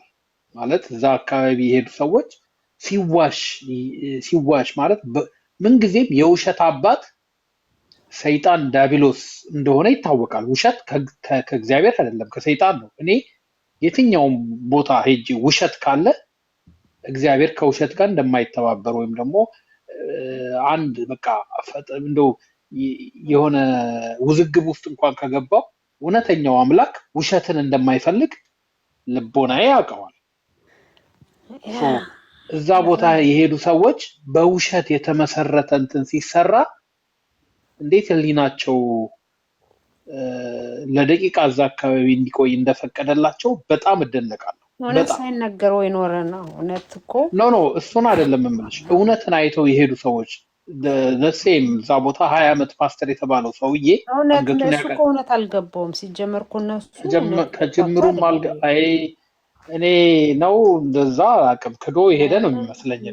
ክርስቶስን አያውቅም ልንለው አልገባቸውም ሲጀመር። እውነት መቼ ጉዳይዲያ አንተ ነህ እንድሰልም ያረካኝ ብሎ ያለው ያለው ቪዲዮ ኤግዛክት እሱን ሶስቱን ቪዲዮ ውስጥ ያገናኙት ለዳጊ ላኪለትና አዎ ቆያ ለዳጊ ላኪለት የዳጊ ያለሽ ዋትስአፕ የለኝም ሰጠኝ ወይ ላኪልኝ ልክልሻለሁ ጥሩ ያ እና በጣም እኮ ነው የሚዘገነኑት እነዚህ ሰዎች አሁን ማቴዎስ እና ማርቆስ ሲላተም ታገኙታላችሁ ለዛውም እንዲያውም የቁጥር ሁሉ ስተት አለበት አይደለም የቃላት የቁጥር ይላሉ ቀሲሱ ማለት ነው እንግዲህ መጽሐፍ ቅዱስ የኛ ነው የሚሉት ማለት ነው ለምንድን ነው ይሄንን የሚሉት ምክንያቱ ለምንድን ነው ብለሽ ትጠይቂ የነሱን ገድል መዘበራረቅ እንትን ለማድረግ እኮ ለማዳን እኮ ነው ይሄንን የሚሉት የማይታወቀ ነው ግን በዚህ ልክ ነው የሚቀጥፉት ከገድልና ድርሳናቱ የሃይማኖት መከራከሪያ አይደለም ይያሉ ይሉና እዚህ ጋር ደግሞ መጽሐፍ ቅዱሱ ልክ አይደለም ሲሉ ለይተው እኮ ነው ያው ኦርቶዶክስ ያሳተመችው የ1954 የ1980 ትክክለኛ መጽሐፍ ቅዱስ ነው ከተጨመረው ውጪ ከ15 ውጪ 66ቱን እንጠቀመዋለን ትክክል ነው አይደለም ብለን አናቅም 15ቱ ተጨማሪ ውጪ ለይተን ነው የምናወራው አክሴፕት የ2000 የታተመው እሱ ለይተው እኮ ቢናገሩ ኦኬ ችግር የለውም የኛ የ2000 ትሙ ችግር አለበት ቢሉ አንድ ፊት አሁን እነሱ መጽሐፍ ቅዱስ ስተት አለበት እርስ በርሱ ይጋጫል ልክ ስተት አለው ተበርዟል ካሉ ሆል ነው መጽሐፍ ቅዱስን እየተቹ ያሉት ነው ስለዚህ ምን ይሆናል ይሄው ከኦርቶዶክስ ይወጣ ሰው ሙስሊም እየሆነ ነው ምን አለ ሲባል መጽሐፍ ቅዱስ የላችሁም በየትኛው መጽሐፍ ቅዱስ ነው እናንተ ከሙስሊም ጋር የምትወያዩት ኢቭን ከኛ ጋርስ የምትወያዩት መጽሐፍ ቅዱስ አንዱ ርኩስ ነው ይላል አንዱ ይጋጫል ይላል አንዱ የተሳሳተ ነው ይላል ምን አይነት ግን ጉዶች እንደሆናችሁ እኮ እኔ ምን ላይ እንደቆማችሁ ማይታወቅ ሰው ባይሰልም እኮ ነው የሚገርመው በዚህ ልክና ቀሲሱ ናቸው እንግዲህ እንደሚሉት ይጋጫል እርስ በርሱ በቁጥር ሳይቀር ይላሉ አራ እግዚኦ እኔ ብቻ ሶሊ እንኳን ደህና መጣ እፍረት የሚባል የላቸው ወያፍሩ ወያምሩ የሚባል አረ ዝም ይበሉ ሰውማ ወደዛ በጣም ነው የሚያበሳጩት ግን ጌታ እነዚህ ናቸው እንግዲህ ክርስቲያን ተብሎ ክርስቲያን የተባሉት በእውነት ኤኒዌይስ ሰላም እንዴት ናችሁ ሀያላን ደህና ነህ ሰላም ብያለሁ መነኔ ኤርሚ ዳጊሻ ሁላችሁም ሰኒ ቆሞስ ፋሪስ ሁላችሁንም ናኦሚ ሰኒ ሀመር አይነታች ያላችሁም ሰላም ብያለሁ በጠዋቱ ሲንግል የጨበጠውን ሰው ያይቶ ነው መሰለኝ እኮ ጀለ እነሱ ኧረ ሰሙ ባይዘው በቃ ሊደፋቸው ነው መሰለኝ እነዚህን ሰዎች አምዷቸዋል ሰሙ በቃ ከቲክቶክ ዓለም ሊያፈናቅላቸው ነው በቃ ተከታተለ በጣም ነው የሚከታተላቸው ደግሞ ያውቃል ሚስጥሩን ባይዘው ተሰብስቦ ጠላ የሚጠጡባትን ምናምን እንቱናን ያውቃልና ውስጥ መረጃ የሚያደርሱትም አሉ የራሱ የ4 ሚሊዮን የሆነች ነገር ሳይኖር አይወጣም ያ ሰማሁ አይደል የ4 ሚሊዮን የፈለገን ሞልጆታ አይ አንዳንዴ ዘርማን ዘር ተሰብስቦ እድሜ ልኩን ቢያጠራቅም የማያገኘውን ብር አምጡ የምትለው ያ እንደውም ዮኒ ጋር ሂዱ አለ እኮ ባለፈው መጥቶ እያለቀቀሰ ነበር ለማስተባበል በውስጥ ለምነውታል መሰለኝ በቃ ብያለውም አላልኩምም ሳይል ከጌርሳም ጋር እየታገለ ነው ዞሮ ዞሮ ያው ልጆቹ የህዝቡን ቢዝነስ ነው የሚያደርጉት ያው ኮይን መልቀሚያ ነው እንጂ እዚህ ቲክቶክ ላይ ዳጊ እንደሚለው ወይ ክህነት የላቸውም አብዛኞቹ የታክሲራ ልጆች ናቸው that's why I think እኔ ጋር ጫጫታ አለ ተባረኩ ለመንገድ ላይ ነው ያ እሺ ሶሊ ቴንክ ዩ ያ ገንዘብ መሰብሰቢያ ነው እኮ መለቃቀሚያ ነው ሌላ ታዲያ ምን አላችሁና ሲጀምር ቤተክርስቲያንቱ ሙቅና ያልሰጠቻቸው ናቸው እነሱ አልሰጠችም ሰው ግን ልብ የለውም ማስተዋሉ የተወሰደበት ነው እንጂ በዚህ ልክ እየተናገሩ ማይገባው ማህበረሰብ ነው ያለ እንግዲህ እነሱ ይበላቸው ምን ታረጋዋለ እንግዲህ አልሰማ ካሉ ወንጌሉን አላነብም ካሉ ትላንትና የጊዮርጊስ ያልከው ገድል ኤርሚ ደግሞ ውጭ ነህ ለካቶ በቃ ጊዮርጊስ ጸጉሩ ምንድን ያልከው ነጣ ነው ቅዱስ ነው ያልከው ኦኬ ሶሪ ኦኬ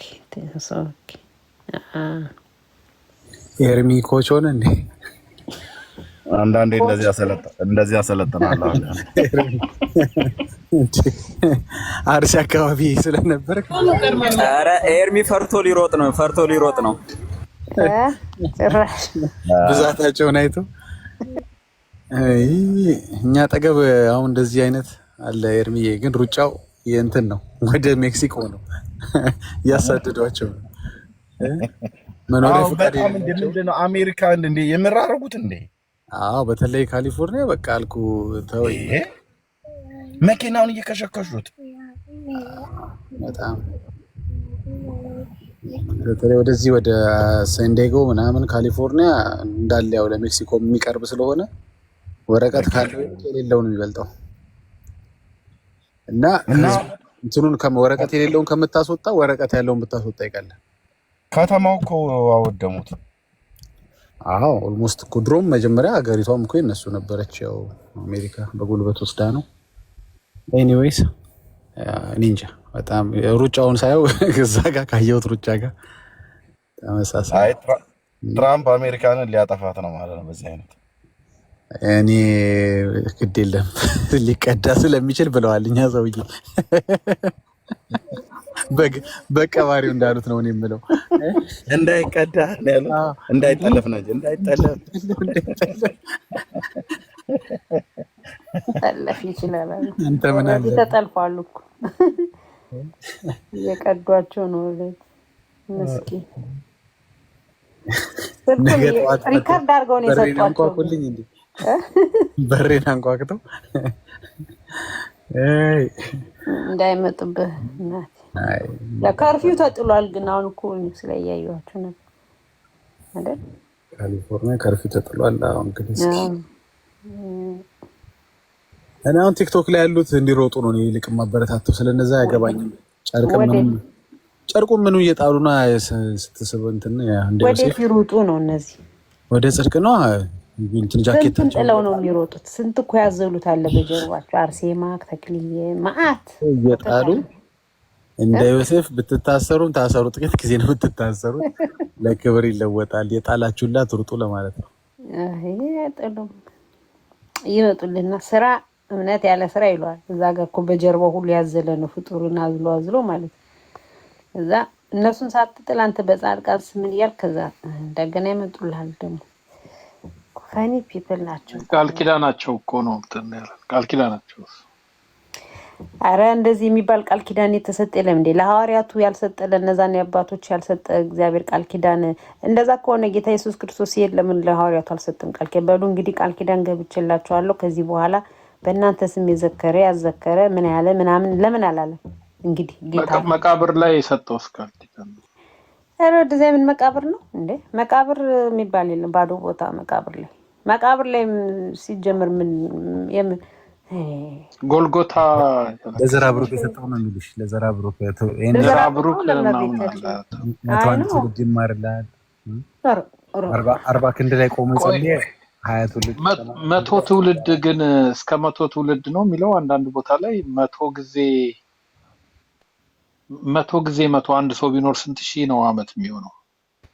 ኖርማሊ ሲኦል የገቡትም ምድር ላይ የተፈጠሩትም ተቆጥረው ገነት የገቡትም ተቆጥረው አሁን የሚመጣው ራሱ ገና ወደፊት የሚወለደው ሁሉ ድኗል። ቁጥሩ ሞልቷል። ኦሬዲ የዳነው በኦርቶዶክስ አስተምሮ በትውልድ አቆጣጠር ከሄድን በየገድሉ የሚያወራው ትውልድ ሲደመር በዓለም ላይ የተፈጠረው 8-9 ቢሊዮን ሲደመር የሞተው ሲደመር ገነት የገባው ሲኦል የገባው በጠቅላላ ድኖ አሁን አዲስ የሚመጣው ራሱ የሚድንበት ገድል ነው ያላት ኦርቶዶክስ።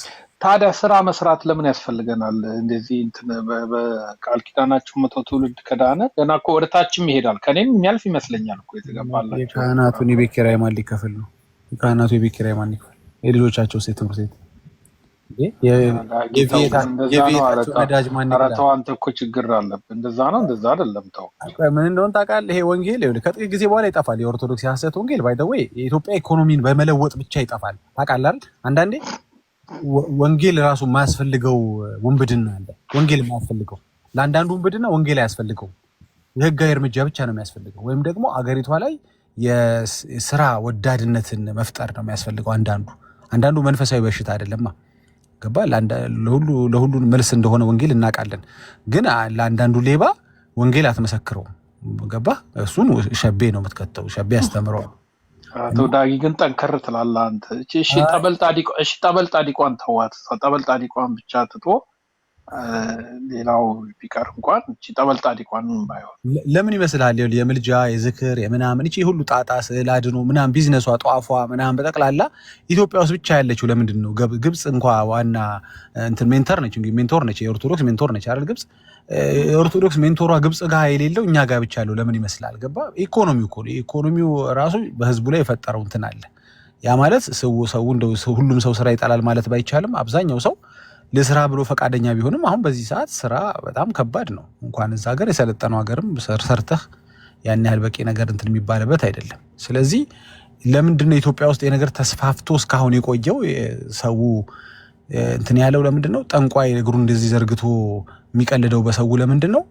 ካለው የኢኮኖሚ እንትን አንጻር ሰርቫይቫል ኦፍ ዘ ፊተስት በሚባለው እንትን ምክንያት ኢኮ እንትን ሲስተም ውስጥ ሰርቫይቭ እንድታደርግ የሚያደርግ ራይት ነው መበላላት ነው። መበላላት ቴክኒኩ ደግሞ ምንድነው መሰለ? በሐሰት ትምህርት መብላት፣ በሐሰት አስተምሮት፣ በሐሰት መጽሐፍቶች በምናምን መብላት ህዝቡን አለብ። ምክንያቱም ሰርተህ የምትዘልቀው አይደለም አሁን ኢትዮጵያ ውስጥ ያለው ኢኮኖሚ እንትን እና ህዝቤን ያን ያህል የተሳደብኩ ሳይሆን ህዝቤ ስራ ካገኘ የሚጠላ ነው ብዬ ሁሉም አላስብም። አይጠላም። አንዳንዱ ስራ እየፈለገ ስላጣ ነው። ያን ያህል እንትን አይደለም። ግን የሚቀለው ዝርፊያው፣ ውንብድናው ኢቭን በመንፈሳዊም ባልሆነ መንገድ ስታየው አሁን እንደ ድሮ አይደለም። በጣም ሃንጉ በስቷል። ዘረፋው ምናምን እንሰማለን እዚህም ብንሆን እናያለን። ለምንድን ነው የተስፋፋው? የሀገሪቷ እንትን ለሌላ ሀገር ሲከብድ ኢትዮጵያ ደግሞ በለጠ እየከበደ ይሄዳል። ስለዚህ በሃይማኖቱም ላይ ጫና ያመጣል። ገባ?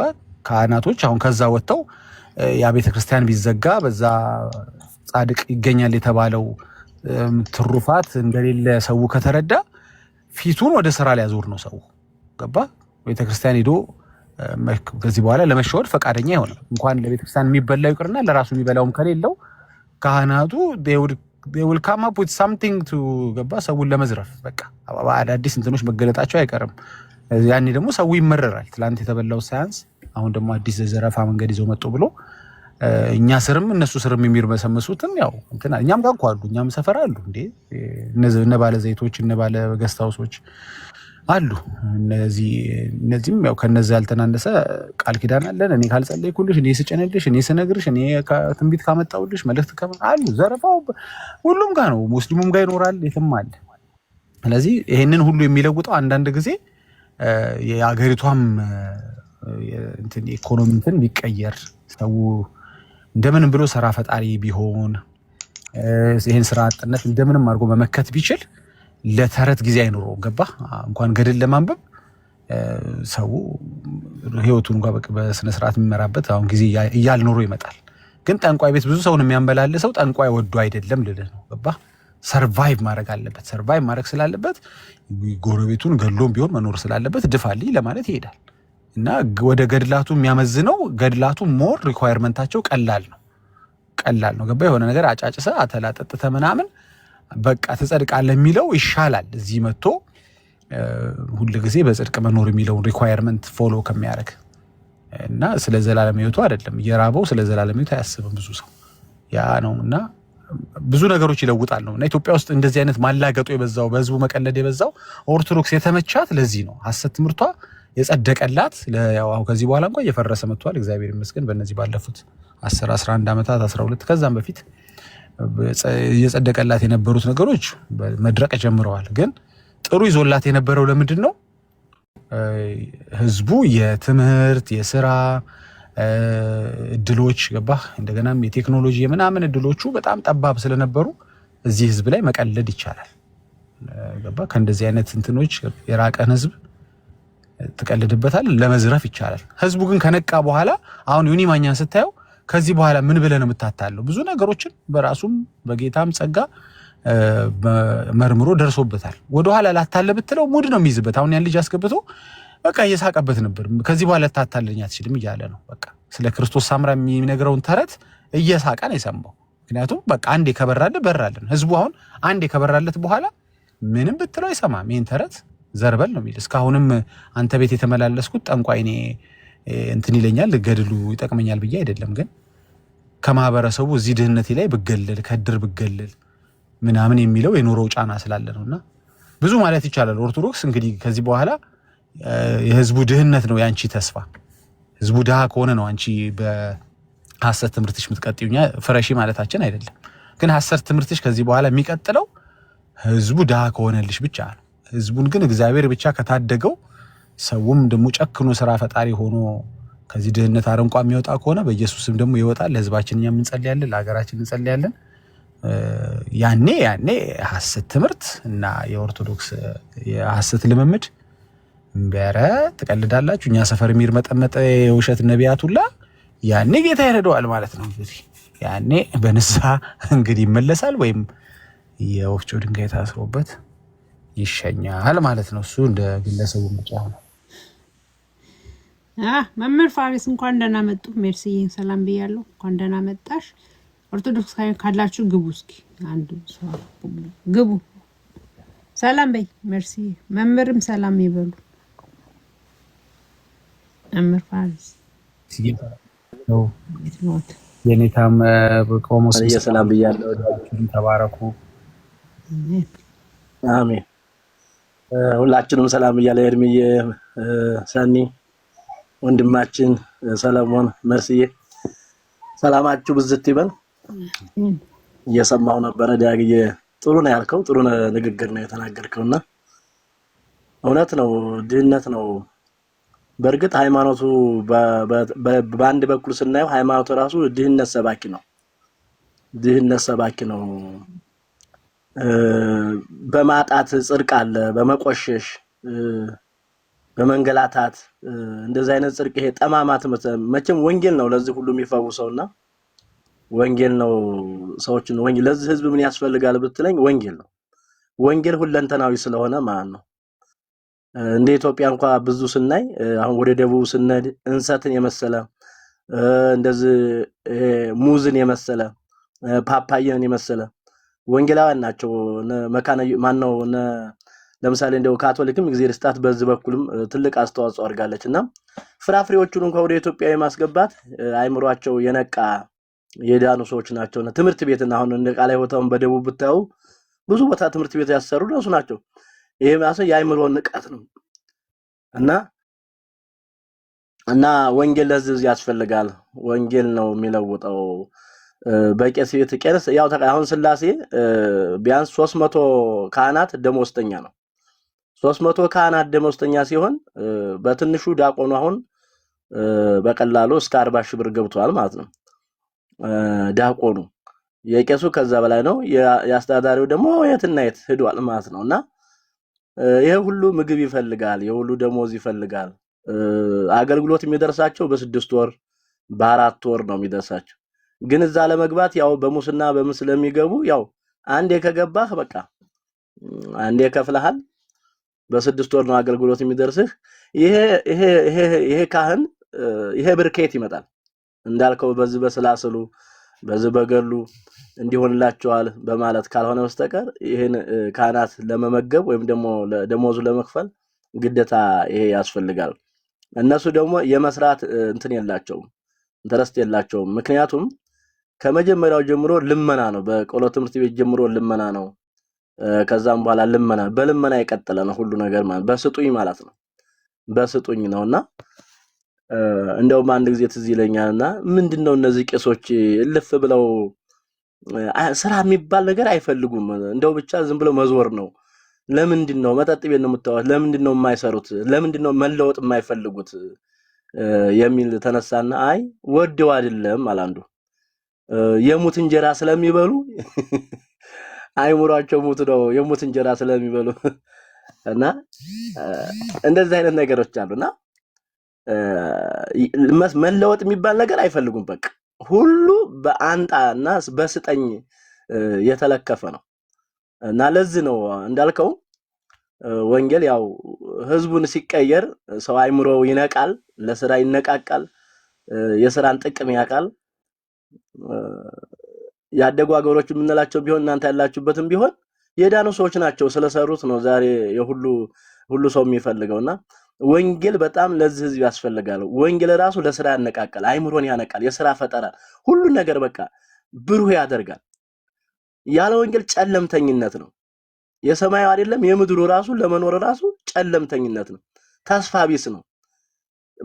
በከክና በቅማል በማጣት በድህነት ጽድቅ አለ ብሎ የሚያስብ ይሄ ጠማማ ትምህርት ኢትዮጵያ ውስጥ አለ። ለዚህ ተጠያቂውም ቤተክርስቲያን ናት። በእውነት ተጠያቂዋ ቤተክርስቲያን ናት። እንዳይሰራ እንኳን ከ1 እስከ 30 በዓል ደርድራ የግብጽ መነኩሴ በዓል ዛሬ እንትና ነው እንዳይሰራ ሽባ አድርጋ ድህነት ለአሁን እንኳን ተጠያቂ ኦርቶዶክስ ቤተክርስቲያን ለድህነት እንኳን አሁንም ቢሆን እኮ ድህነት እንዴ አይታችኋል እኮ ልማት የሚባል ፈልጎ ለውጥ የሚባል አይፈልጉም። ሲጀመር ማለት አይፈልጉም መለወጥ የሚባል አሁን ለልማት እንቅፋት የሚሆኑትም እነዚህ ናቸው። ለምን ለውጥ አይፈልጉም? ለድህነትም ለኢትዮጵያ ተጠያቂ ቤተክርስቲያን ናት። ሆነን ለማውራት ማለት ነው። በጣም ከ1 እስከ 30 እንዴ እኔ አውቃለሁኝ አንድ ወቅት ሰዎች ሲያርሱ አይቼ አወግዛለሁ ያልኩበት ጊዜ አለ። ከኔ ጀምሮ ማለት አወግዛለሁ ብዬ እንዴት በዛሬው ቀን ያርሳሉ እያልኩ በኪዳነ ምሕረት ቀን እንደ አይነት ማህበረ ቄስ ነው ያለበት 6 ቀን ስራ በሰባተኛው ረፍ የሚለውን ሳይሆን እንዴት ዛሬ በማርያምን እንትን ይላል እንዴት ክድየን እንዴት ህማማት ብለው እኮ ህማማት ታውቃላችሁ ጊዜ ይሄ ሚያዝያ አካባቢ ነውና እርሻ የሚታረስበት ዘር የሚሰራበት ነው።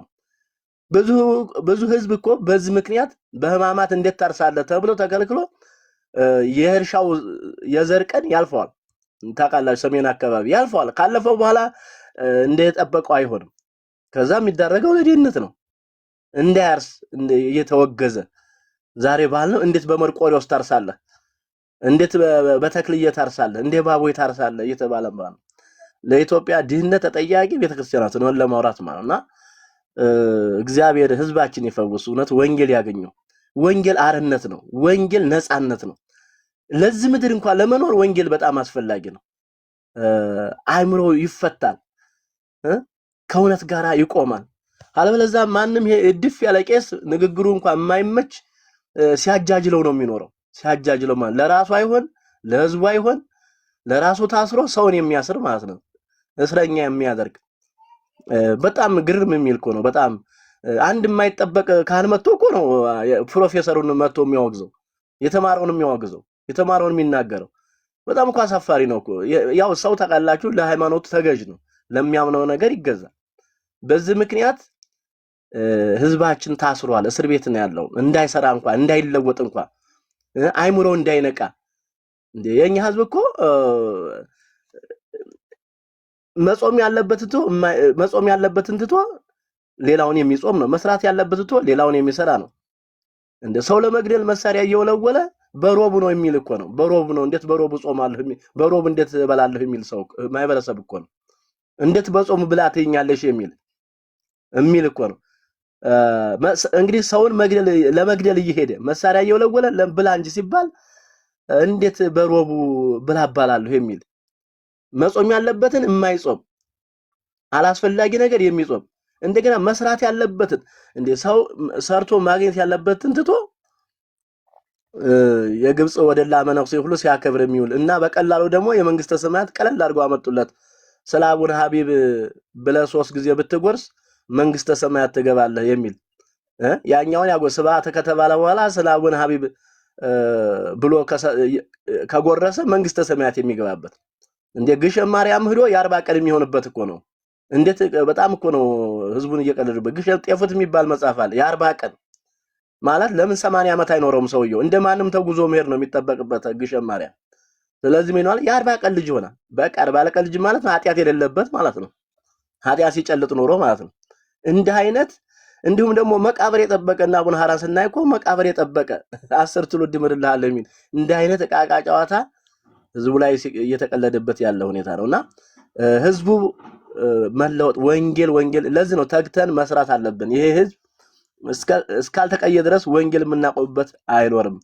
ካህኑም ቢሆን እንደው ስራውን እናፈርስበታለን፣ ተንኮሉን እናፈርስበታለን፣ ክፋቱን እናፈርስበታለን እና ይሄ ካልሆነ ካላፈረስንበት ህዝቡ አይነቃም። ህዝባችን ታስሯል፣ በስር ነው ያለው። በቄሶች ታስሯል። በቄሶች ማለት ነው። እኔ አንድ ጊዜ ትዝ ይለኛልና የሐዋርያት ጾም ነው አሁን ሲገባኝ የሐዋርያት ጾም የሚባል ነገር የለም፣ ምንም የለም። ግን እንዴት ስጋ ቤት ሄጄ ስጋውን አውርድና አስገባ እንዴት በዚህ ቀን ስጋ ትሸጣለህ ያልኩበት ጊዜ አለ። ምንድነው? አለማወቅ እኮ ነው፣ ጅልነት እኮ ነው። መጽሐፍ ቅዱስ አላነብ ዝም ብሎ ብቻ አባ በመባል አብዛኛውን ካህናት እንደዛ ናቸው። ዝም ብለው በቃ ጅው እንደው አላያችሁም? ሰሞኑን እንኳን አንድ ቄስ አንድ ልጅ ሲጠይቀው ይቆየኝ ጊዜ ስጠኝ ብሎ በጣም ያሳፈር እኮ ነው። ከመጽሐፍ ቅዱስ የሸሹ በገላት ግን የተጠመደ ካህናት ናቸው ያሉትና ለዚህ ነው ለድነት ራሱ ተጠያቂ ነው ለለፈልነው ዳግዬ እግዚአብሔር ህዝባችን ይፈውስ። በእውነት ህዝባችን ይፈውስ። በእውነት በጣም ለኢትዮጵያ ፈውስ ያስፈልጋል። ግብጽ ብላልከ ግብጽ በጣም እኮ አሁን ካህናቱ ፍራፍሬ ነው እርሻ ያርሳሉ እኮ በጣም ቴክኖሎጂ ጋር የተገናኙ ናቸው። በጣም የነቁ ናቸው። እንደ ቄሱ ራሱ እኮ ዶክተር ነው። ቄሱ ዲያቆኑ ፕሮፌሰሮች ናቸው። እዚህ እኮ ምንም ነገር የለም እኮ ይሄ አሁን እንኳን በአግባቡ አማርኛን ለማንበብ እኮ እየተጎላደፈ የሚያነብር ቄስ ነው እኮ እዚህ ህዝቡን ሲያጃጅል የሚውለው። አማርኛ እንኳን በአግባቡ የማይናገር ማለት የማያነብ ማለት ነው። መጽሐፍ ቅዱስ ስትሰጠው አያነብም። እንደ ማቴዎስ ስትለው እኮ ዘፍጥረት ሄዶ የሚፈልግ ነው። ይሄ ነው እኮ ቄስ እነ ግብጽ ብንሄድ እኮ የሰለጠኑ ናቸው። እኛ ህዝባችን እዚህ ጋር አጃጅለውት ተንኮል አንደኛ የፖለቲካ ተንኮል አለበት። ህዝባችን አንቀው ለዚህ ይሄን መጥፎ ትምህርት ኢትዮጵያ ውስጥ ተክለው ለራሳቸው ግን አረነተው ታቦት እኛ ውስጥ ታቦት እነሱ የላቸው። እንደው አንድ ጊዜ ትዝ ይለኛልና ዛ 5 ጳጳስ የግብጽ ጳጳስ መጡ ኢትዮጵያ ውስጥና ጠቅላይ ቤተ ክህነት እኔም ነበርኩኝ ስብሰባ።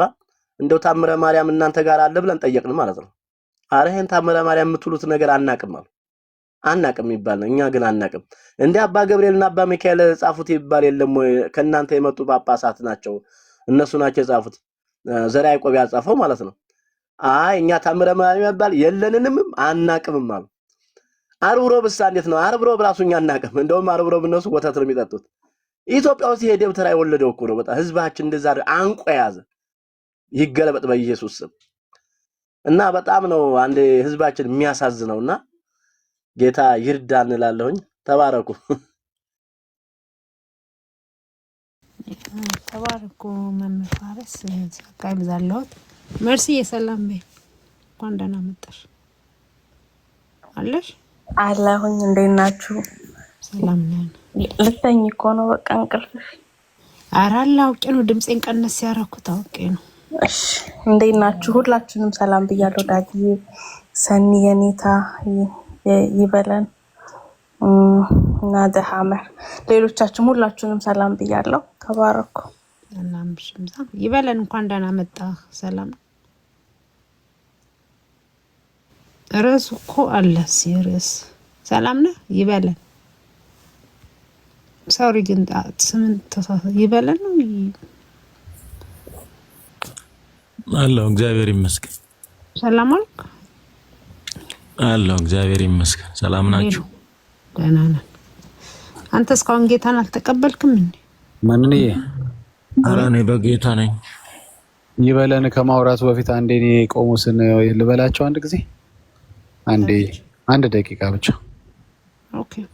አይ ያው የሰማሁ ነበርና እውነት ነው ይልላቸው ነው። ምንድነው የጭካኔው የኦርቶዶክስ አስተምሮ ገድላት ትውፊት ጭካኔ በገንፎ ጀምሮ በንፍሮ መጨረሱ ብቻ ሳይሆን ህዝቡን በተለያየ ምክንያት በቀጥታም በተዘዋሪም የሚበሉት የሚግጡት አንሶ እንዴ የሙት ቤተሰብን እኮ እንደ አቅሙ እንዳላቸው የመጨረሻ ጥሪት የሚበዘብዙ እኮ ናቸው። የሙት ቤተሰብን ፍትሃት በሚባለው እቺ የመዝረፊያ ለረጅም ዘመናት ሲጠቀሙባት የነበረችው የመዝረፊያ ቴክኒክ ማለት ነው። ተመልከቱ። የሙት ቤተሰብ አትሊስት እንደውም በዚህም በዛም ብሎ እድሩም ቤተሰቡ ምኑም የሚያጽናናበት የሚረዳበት ተው ችግር የለም ይሄን እንሸፍናለን አንተ ተጽናና በርታ አይዞህ የሚባልበትን ቤተሰብ ኦርቶዶክስ ሃይማኖት ትምህርት ቀርጻለት ወይም ደግሞ ልምምድ ቀርጻለት። እንግዲህ ትምህርት ይባል ልምምድ አላቀም እችንም ያው ስለሚቀዷት ችግር የለም እንትን አድርጌ ከፍት አድርጌ ተዋለው። ትምህርት ይሁን ብቻ ልምድ አድርገው ወይም ስርዓት ቀርጻ ህዝቡን የግማሽ ፍትሃትና የሙሉ ፍትሃት ብላ በኋላ ለጥፈዋለሁ አሳያችኋለሁ።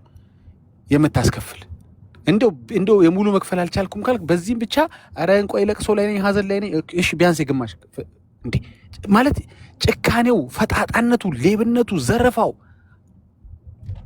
ምን አይነት ሌቭል ላይ ቢደርስ እንደሆነ አስባችሁታል? አትሊስት የዛን ቀን የሆነ የሃይማኖት ሰው ሆነው እኮ መስለ መታየት አለብህ አይደል? ለህመመኑ የምታዝን መስለ አጽናኝ መስለ ዝም ብለህ ማስመሰልም እኮ ጥሩ እኮ ነው። ዝም ብሎ ሌላ ቀን ዘርፋቸው የዛን ቀን ግን የሆነ እንደው ለአዛኝ መስለ መከሰት እኮ ይቻላል እኮ አይደል? ያው ማጭበርበር አይደል የተያዘው። እኛ የውሸት አጽናኑ እያልን ያሰለጠንን አይደለም። ግን ማጭበርበሩን ከተካንከው የዛን ቀን እንኳን አትሊስት እንዴ በዚህ ቀንማ አይዞህ እንዴ ምናምን ብለህ እኮ እንትን ትላለህ። የሐዘን ቀን መጥቶ ግማሽ ፍታት ብሎ አትሊስት የግማሽ ፍታት ብር አንጣ ብሎ የሚቀበል ስርዓት ያለበት ቤተክርስቲያን።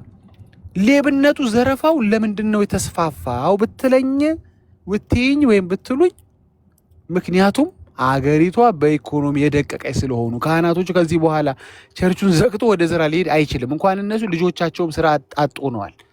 ያለው ምንድን ነው? የተጀመረውን አጥንት ቢኖረውም ስጋ ባይኖረውም ዝም ብለህ መጋጥ ነው። አረፈ ጋጥ ነው። ዝም ብለህ መጋጥ። ለምንድን? አንደኛ ህዝቡ ለምዶታል መጋጡ። ህዝቡ ተስማምቶታል። እዚህ ምድር ላይ ተግጦ በገንዘብም በምንም ተግጦ ያለቀ ህዝብ ነው። እንደው ቢያንስ እንደው እዛ ከሄደ በኋላ እንኳ እንደው ቢፈታ እንደው ቢሻገር ከሲኦል ብሎ ላስፈታ ብሎ ደግሞ በቀረችው ልጆቹን እንኳ ቢያንስ የተወሰነ ቀን የቤት ኪራይ እንኳ ከፍሎ ሊያኖርበት የምትችለውን ሳንቲምም ጠራርገው ይወስዱበታል። እንደዚህ ጨካኝ ናችሁ ልላቸው በቃ እየሰሙኝ ስለሆነ ጨካኝ ከሙት ቤተሰብ እንኳ ማትምሩ ናችሁ አይደለም። በህይወት ያለማ ችግር የለም ሰርቶ ያመጣዋል። ኤኒዌይስ እዚህ ላይ ላብቃ። ሜርሲ። የሌሎቹ የሚናገሩ ተባረኩ። ሰኒ አለሽ የብል የምትለው አለ በርዕሱ ላይ ታወራለህ።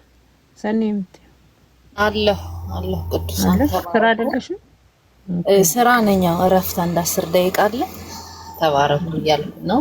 እየሰማው ነበር መምህርም እንዳሉት ያው ነው ህዝባችን ከዚህ ስራት ሊፈታ ግድ ይላል። በጣም በዚህ በጻድቃን የተነሳ በጻድቃን ሰማዕታት የተነሳ ብዙ ስራዎች የማይሰሩ አሉ። ብዙ ቀናት ያው እናውቃለን። በተለይ ደግሞ አካባቢያችን የምንመጣበት አካባቢ እኔ የጊዮርጊስ ቀን የኔ ቤተሰቦች አይደለም ስራ ገጠሪዎችም ቢሆኑ ከተማም ያሉት እንኳን ስራ ቀርቶ ውሃ እንኳን የማይቀዳበት ቀን ነውና በጣም ይገርመኛል። በጣም ነው የሚያሳዝኑትና እግዚአብሔር ከዚህ ስራት አውጥቶ ደግሞ ወደ እውነተኛ ወንጌል ያው ችግሩ እኮ አሁን ከተማ ላይ ሰምተዋል፣ ግን ሰምተው እንዳልሰሙ ነው የሆነው። ወደ ገጠሩ ደግሞ ጭራሽ መድረስ አይቻልም። ጭራሽ ጆሮአቸውን ደፍነዋቸዋል በብዙ ነገር እና እግዚአብሔር ደግሞ መልካም ነገር ያደርጋል እንላለን እናምናለን። ባይዘወይ የብሌንን ተቀበሉት። ብቸኛ ኦርቶዶክስ የኢየሱስ ክርስቶስን አማላጅነት የሚቀበል ወንድም ነውና እስኪ ዛሬ ደግሞ ምን ያክል ለውጥ እንዳለው መምህር ቢቀበሉት ደስ ይለኛል። መምህር ያውሩት እስኪ ወንድማችን። ተባረኩ። ቴንክ ዩ ተባረክ። ያ ቀጥሉ። ያው ርዕሱ አለ እንግዲህ ያዕቆብ ላይ ነው ያለነው። ያዕቆብ 2:14 እንግዲህ ያዕቆብ ኦርቶዶክሳውያንን ይመለከታል ወይ? ያዕቆብስ ስለ ዘላለም ህይወት ነው የሚያወራው ወይ? እምነትን ከስራ ጋር ሲናገር ለዘላለም ህይወት ነው ወይ ነው አሁን አውዱ መታየት ያለበት እሱ ነው። እንግዲህ እነሱ የሚጠቅሱት ይሄን ነው። እምነት ያለ ስራ ሙት ነው ብሎ የሚጠቅሱት ለድነት ነው። ያዕቆብ ግን እያወራ ያለው የዳኑ ላማኞች ነው ሁልጊዜ እንደምንለው። ስቲል ግን እየተረዱን አይደለም ኦርቶዶክሳውያን። ምክንያቱም ከላይ ጀምሮ ወንድሞች ብሎ ነው የሚጠራቸው። እነዛን የተበተኑትን አይሁዳውያን ዳግም የተወለዱ ናቸውና ወንድሞች ብሎ እየጠራቸው ነው። ወንድሞች የሚላቸውን ደግሞ ያላኑትን አይደለም የዳኑትን ናቸው ወንድሞች ሲባል የሚጠራው ሲጀመርና እሱን ጥቅስ ይጠቅሳሉ። እኔ ያላቅም እዛ ጋር የዘላለም ህይወት አላችሁ እያለ። ስለዚህ ቀጥሉ መምህር የብሌንን ያውሩት። ግን ዛሬ ንስሐ ገብተን የምትሄደው ዝም ብሎ መሄድ የለም። ግን ከዛ በፊት አሁን ባወራችሁት ላይ የሆነ ነገር ብጠይቅስ? ምንም አላወራንም እኮ አሁን ከሳቸው ጋር ቀጥል ዝም ብለህ ጋበሩስ አራታይ ልጠይቅ። አይ አሁን ባወራችሁት እኔ በቅታችኋል እናንተ በቃችሁ የበቃችሁ አልተባለ። እዛኛው ቤትስ ያበቃ ተብሎ የተሳለላችሁ ስዕል አለ አቡነ እንትና ጻድቃን እንትና በቅተዋል፣ እኛስ እናንተ አልበቃን። እናንተ በክርስቶስ አምናችሁ ድናችኋል እኮ ሚስጥራትን እየፈጸምን ትላላችሁ እኮ ባቅማችሁ ትፍጨረጭራላችሁ። ግን ምንድናችሁ? ኃጢአተኛ እዛ ጋር የበቃ ስላለ ስለናንተ ስለዚህ በእነሱ በኩል ጸልዩ ተብላችሁ አይምሮአችሁ ላይ ተሳለ ስላለ የበቃ የሚባል ሰው የለም። የበቃ የሚባል ማንምነት የለም። ማንም በቅቷል ጨርሰን። እነዛን የመሳሰሉ ሐዋርያት እንኳን በቅተናል አላሉ እንዴ? ሐዋርያው ቅዱስ ጳውሎስ እኮ ዛሬም እየደከምኩ ነው የሚለው አይደል? የተሳሳቱ እኮ ነው። ሐዋርያው ዮሐንስ የጻፈልን ታዲያ ኃጢአትን አናድርግ ያለን ስለማይሳሳት ነው እንዴ? ፍጹም ስለሆነ ነው አይደሉም? ፍጹም የሚባል ሰው እዚህ ምድር ላይ የለም ባጭሩ ማለት ነው። ለእናንተ ፍጹም ተብሎ በቃ በነጻ ተብሎ 6 ክንፍ 7 ክንፍ የተገጠመለት አለ። እንደዛ የሚባል ነገር የለም። መስፍኔ ሰላም ነው። በቪዲዮ እያየኝ ነው። ማንን ያው እየተከታተልኩሽ ከተወሰነ ውጪ ተናገርሽውን መደግፈው ነው ከተወሰነ ውጪ። ምክንያቱም ጽድቅ ያው በሂደት የሚደረግ ጽድቅ ያለው ብሎ የሚመጻደቅ አግባብ እንዳልሆነ እየተናገርሽ ነው። ትክክል ነው። ምናልባት ግን በኦርቶዶክሳውያን ጓደኞች አሉኝ እነሱ የሚያደርጉትን አላደርግም ብለሻል። ቤተክርስቲያን ወይም ደግሞ የኦርቶዶክስ ቤተ እምነት በግለሰቦች አትለካም። ግለሰቦች ግን በራሳቸው ባለ ካፓሲቲ ሊለኩ ይችላሉ። እኔ አሁን በክርስትናዬ ራሴ ነኝ የምለካው፣ ራሴ ለካበታል። ስለዚህ ያው ጓደኞችሽን አላስፈላጊ ቦታ ከሄዱ የሚጠቀሙ ከሆነ ተጠቀሚ አልልሽ። ምክንያቱም ከጽድቅ የሚያሸሽ ነገር በአጠቃላይ እኔም ራሴ አፕሪሺየት አላደርግም።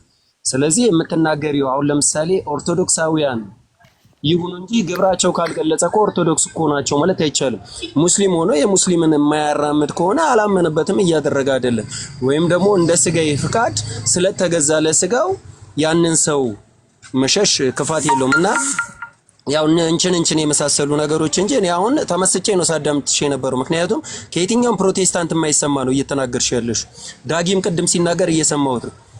እኛ ያለ ስራ አንድንም። ግን እኔ አሁን እንደ ጥያቄ ለዳጊ የምማነሳለት ነገር ምንድነው? ፕሮቴስታንት የትኛውን ስራ ሰርቶ ነው ከስራ አርቅም ያለው? ይሄንን በመጽሐፍ ቅዱስ እንደው ይሄንን ሰርተናል ብሎ ቢያስረዳኝ ጥያቄ ስላለኝ ነው የገባሁትና ምናልባት እኔ እንኳን ከሌላው አማኝ ፕሮቴስታንት የተለየ ያወራሁት የለም።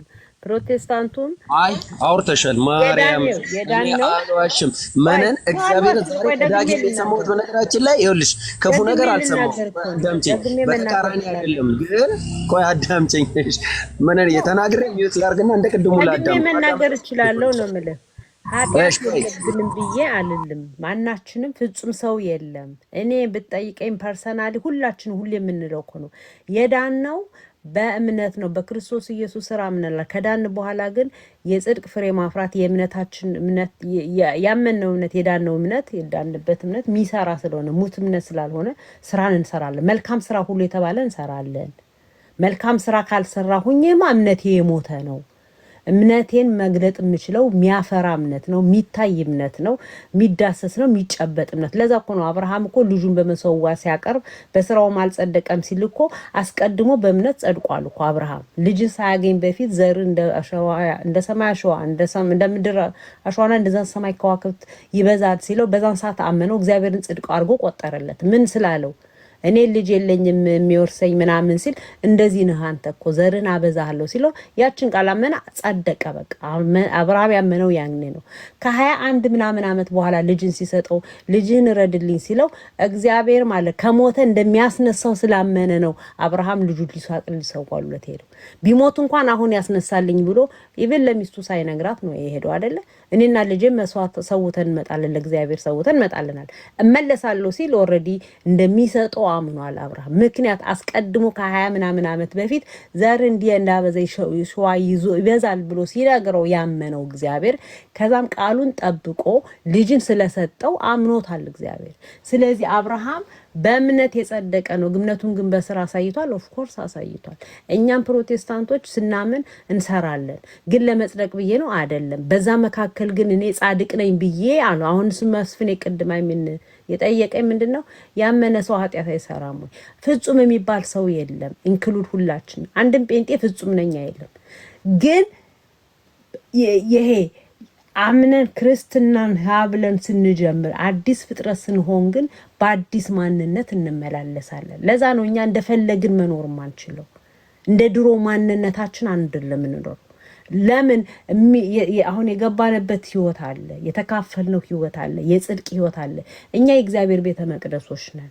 ስለዚህ በእኛ ውስጥ ያለው ቅዱሱ መንፈስ ልናሳዝን አይገባም። በዛ ውስጥ ግን አንስትም፣ አንዋሽም፣ ከሰዎች ጋር እንጣላለን፣ በደንብ እንጣላለን፣ እንጋጫለን። ኢቭን ከቤተሰቦቻችን ጋር እኮ እንጋጫለን። ስለዚህ በዛ ውስጥ ግን ኃጢአት እየሰራን አይደለም። ኦፍ ኮርስ ኃጢአት ነው። ለዛ ነው እኮ ኃጢአትን አታድርጉ የክርስቶስ ኢየሱስ ደም ከኃጢአት ያነጻል ሲል ሐዋርያው ቅዱስ ዮሐንስ ራሱንም ኢንክሉድ አድርጎ ነው። ምክንያቱስ ፍጹም የሚባል ሰው ስለሌለ እዚህ ምድር ላይ በቅቷል በራሱ የሚባል ሰው የለም። በቃን እንኳን ብንልቻለን ብንል እንኳን ከጸጋው የተነሳ ነው። ስለዚህ አንድም ፕሮቴስታንት ድኛለው ከዛስ የጽድቅ ስራ ሰራለው ይሰራል፣ ከዛስ አልሳሳትም ግን ብሎ አያውቅም። እንደ ልቡ ግን መኖር አይችልም። እኛ እንደ ልባችን እንደ ቀደመው ማንነታችን አንኖርም። ምን ታወቅ እኮ ነው እኛም ሁላችን መሬት ላይ ያለን። ስለዚህ ህይወታችን ተደበቀ ነው። ሲሳሳት በእኛ ሲሳሳት በቤተ ክርስቲያን ደረጃ እንኳን ይነገራል። ቀጣት ይባላል፣ ይቀጣሉ፣ በሽማግሌዎች ይታያል። አንድ ሰው ተደጋጋሚ ኃጢአት ሰራ ሲባል ተጠርቶ ነው የሚቀጣው። በተለይ አገልጋይ ከሆነ ይታቀባል። ምእመንም ከሆነ ተጠርቶ ይመከራል፣ ይገሰጻል፣ ፐርሰናሊ ይታያል ህይወታችን። ስለዚህ እኛ እንደፈለግን አንኖርም፣ ግን እንሳሳታለን። በዛ ውስጥ ውድቀት እኔ ስንት ጊዜ በቀን ውስጥ ዋድቂያለሽ ብትለኝ ስሳሳታለሁ። ከሰዎች ጋር በስራ ቦታ፣ ከቤት ከልጆቼ ከምን እነጋገራለሁ። በዛ ውስጥ ግን በእንደዚህ አይነት ነገር ኃጢአት ንስሐ የተቀመጠልን እኮ በንስሐ ተመልሼ ነገ ያንን አልደግመውም ነው። ትላንትና ዋሽቼ ሰርቄ የሆነ ነገር አርጌ ከሆነ ንስሐ ከገባውበት አልቀጥለውም። ለዛ ነው ንስሐ የተቀመጠልን። ስለዚህ ያዕቆብ እያለ ያለው የመጀመሪያው ያመነ ሰው እምነቱን በስራ መግለጥ አለበት። በደንብ ነው። ሰው የራበው ሰው ቢመጣ ሂድ ጥገብ፣ በቃ ሂድ እሳት ሙቅና ጥገብ ብዬ አልለውም። ምግብ እየጠየቀኝ ልብስ እየጠየቀኝ እያለኝ አላደርግም አይደለም። እምነቴ በስራ መግለጥ አለብኝ። ያዕቆብ ሲጀመር ለዳኑ ሰዎች ነው የተጻፈው። ከዛ ደግሞ ወንድሞቼ ብሎ ነው የጠራቸው። ወንድሞቼ ብሎ አህዛብን ወንድሞቼ ብሎ አይጠራም። ስለዚህ ያዕቆብ ከእምነታችሁን በስራ ግለጡት ሲል ያመነ ሰው ሚሰራ ነው። እምነታችሁ ሙት አይደለም፣ ሚሰራ ስለሆነ ስሩ ያለ ነው። ስለዚህ አንድ ጴንጤ እኔ በራሴ ብሎ አይልም። እምቢ ያለ ነው፣ ይጎትታል። ታውቃላችሁ ገስት ላስገባ ስል ታግዬ ነው አሁን ዳጊን ያስገባሁት። እምቢ ይለኛል። ጊዜ ነው እንትን የሚሄድ ሞዴሬተር። አንዳንዱን ደግሞ ያወርደዋል ወዲያውና እምቢ ብሎኝ ነው ዳግዬ ይቅርታሽ እየሞካከርኩት አልሄዳለኝ አክሴፕት አላረጋለኝና እንደዛ ነው። መስፍኔ የብለይ ጨርሳል ዛሬ የብለይ ንሳ ትገባለህ።